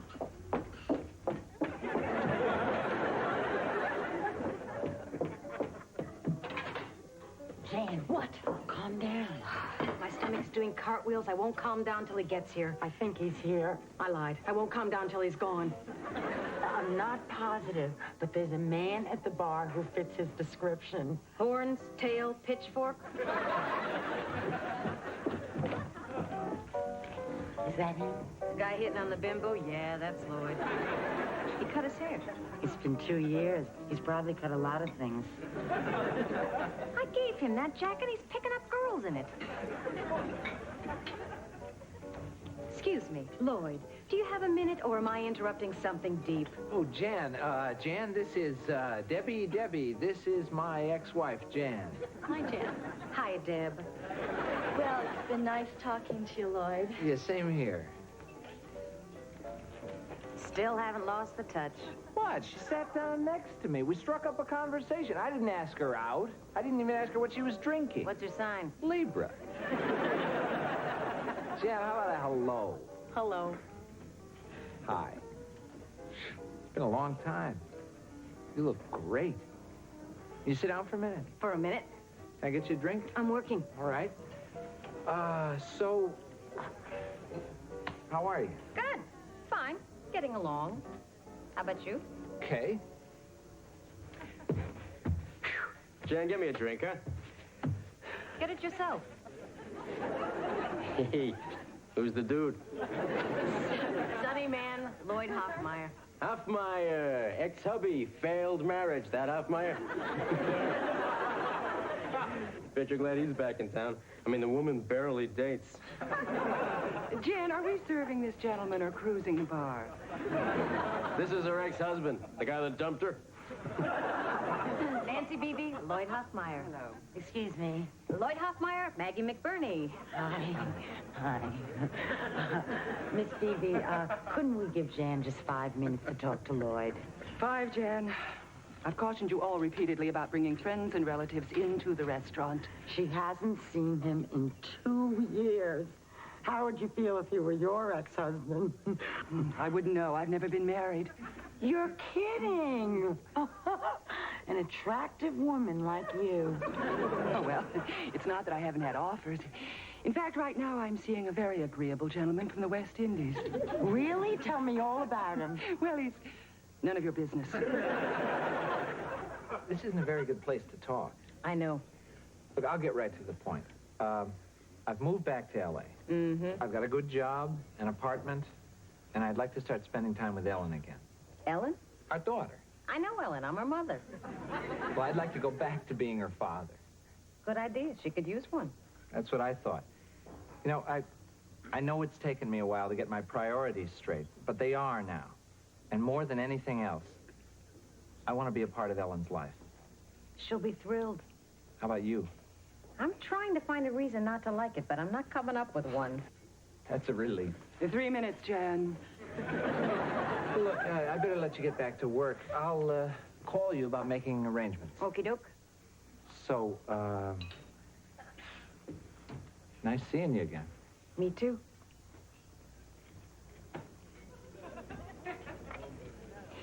Jan, that must have been very difficult. I'm sure that many emotions are stirring inside you. One in particular stirs inside me. The deep desire to pull that chair out from under you and get you back to work.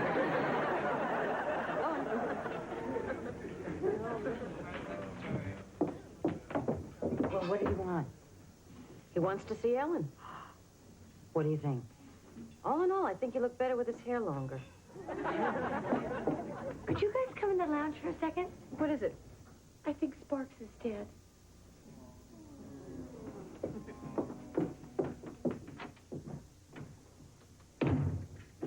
I wouldn't go in there if I were you. Is he? As a mackerel.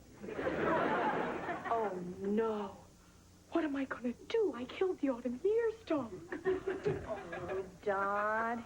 He lived a full life. He was 105. He died in his sleep. I'd like to go the same way. Not on the bathroom floor. What are we going to do? There's a dead dog in the bathroom. We'll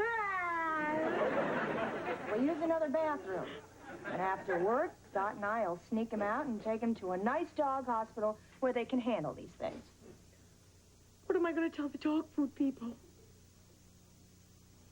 Tell him Sparks is down to one trick.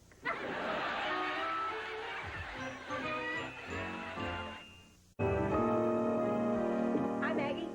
Hi. Guess what? He wasn't dead. He was just faking. No, it's another dog. But he looks just like Sparks, doesn't he? You sure fooled me. You know, I feel kind of weird about it, but I just couldn't tell the Autumn Years people their dog died. It would break their heart. And you'd lose the commercial. Right. All week I told him I was sick. Then I went to animal shelters and I answered ads in the paper, and this afternoon, eureka! Do you think you can fool them? Well, he looks just like Sparks, and he knows all the same tricks. Watch. Come here. Right. Now, sit. Okay. Ready? Beg. Beg, boy. Please beg. Okay, he's not so good at that one, but he knows down. Ready? Down, boy. Down. Go on. Down. Down. All right? How about play dead? Play dead. You like play dead. Play dead. Come on. Play dead. Play dead. You like play...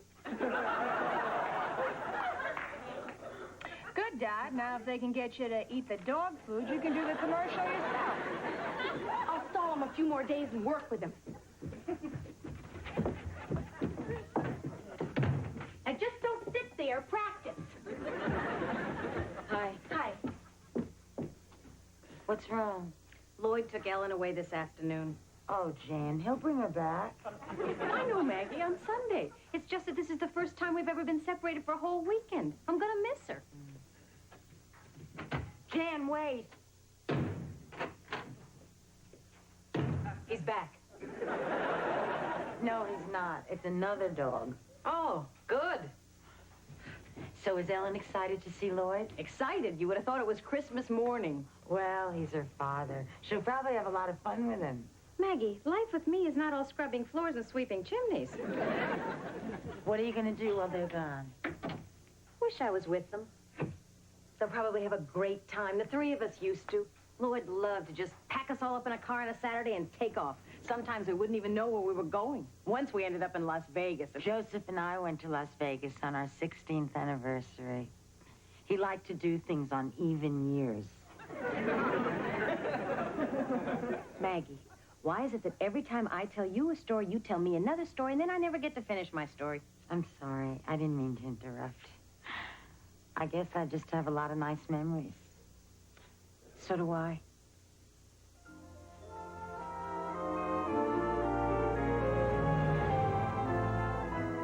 Good night, sweetheart.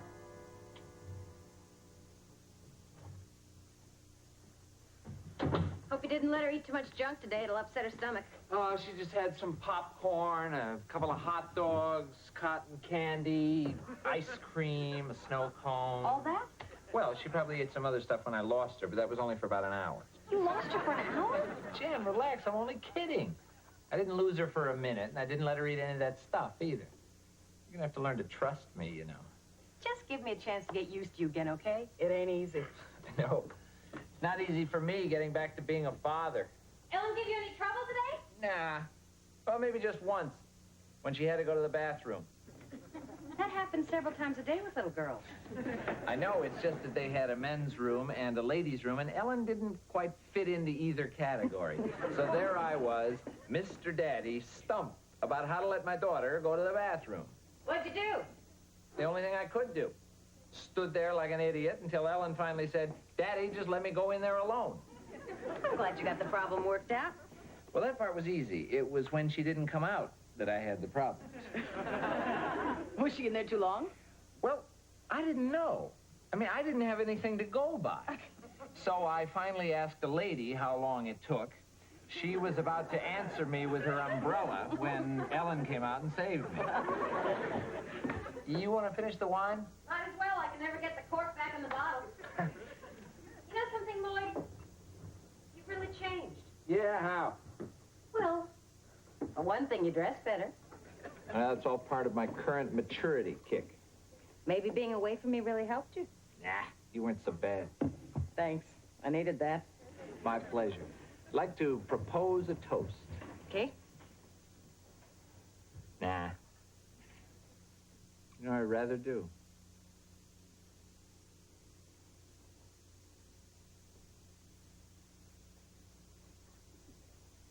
Definitely better than toasting.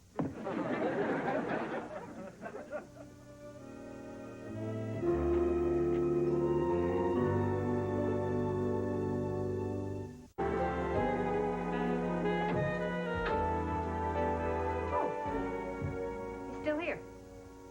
I thought I'd stick around until my eyes started working. Thought you left without saying anything. I was very angry. I wouldn't do that. Good.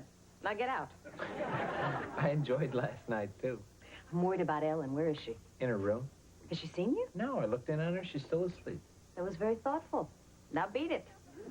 Would it be so terrible if she saw me? Yes. I don't want to have to explain you staying here last night. What am I supposed to say? No, honey. Mommy and Daddy are not getting back together. They just couldn't keep their hands off each other last night. Gotcha. You know, about last night. What about it? Well, I just want to say that it was, nice. Oh, well, it was nice for me, too. One thing about us, we were always nice together. I guess this thing is kind of common, I mean, among people who are divorced. Yeah, I don't think we're the first. Can I have Ellen next Sunday? Sure. Can you get a babysitter for her Sunday night? Lloyd, if you have a date, just bring Ellen home. Well, I was kind of hoping that maybe you'd have dinner with me. Oh. Will you? Yeah, sure. I'd love it. Great. Great. Great. Great. Great. Great. Get out of here before Great. Great. Great. Okay, great. Great. Great. Thank you very much. Yes. It was great. Yeah, it was. Great. Goodbye. Okay,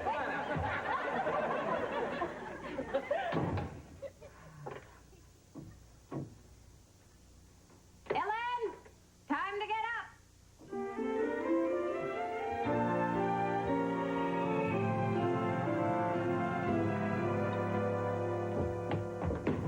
Thank you, Frankie.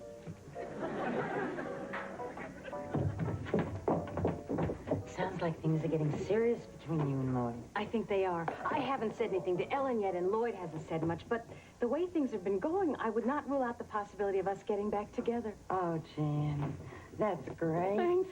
Jan, you want to serve these steaks before Frankie gets them? Oh, I don't eat meat.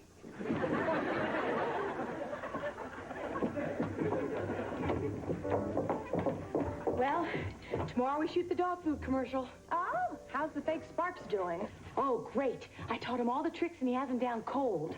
Do you think you can pull this off? Cat, I've been doing stunts like this my whole life. I convinced my mother for a whole summer that I had a job in a donut shop when I was really going to the beach every day. All I did was bring home a dozen donuts every night and tell her that my tan was from working too close to the oven. Was it hard working at a donut shop?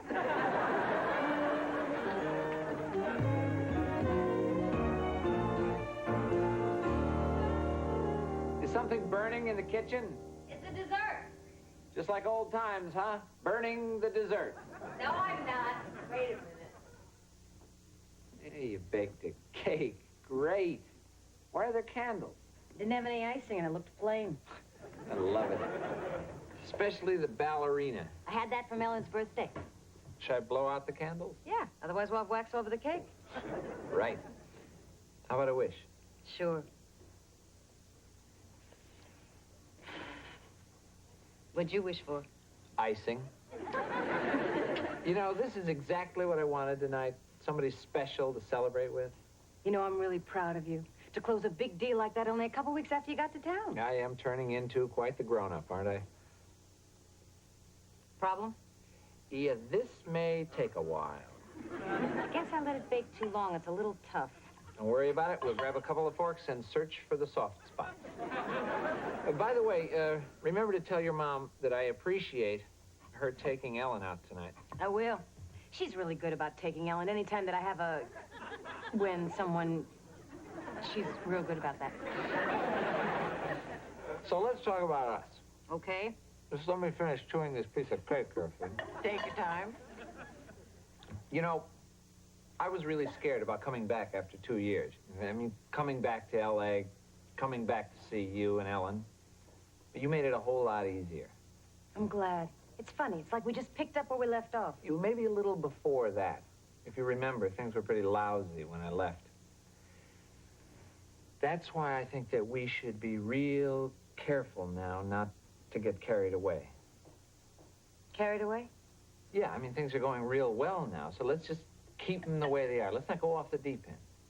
Lloyd, what's been happening between us for the past couple of weeks, for me, that is the deep end.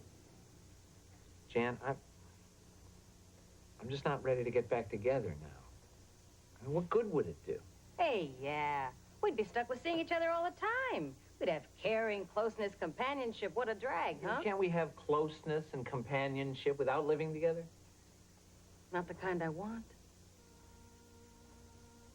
Jan, this is all I can handle. It's not enough for me. Sorry. Me too. I guess this is why we broke up in the first place. I guess so. Well, I think I'll be going. Okay.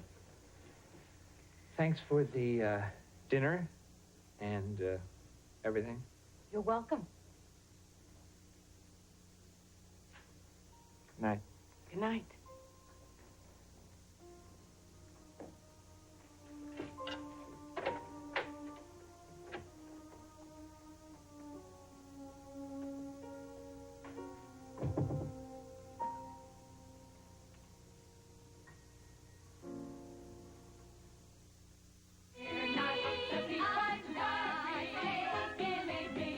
Stay tuned for Carol Burnett, right here on Super 18, Wisconsin's Superstation.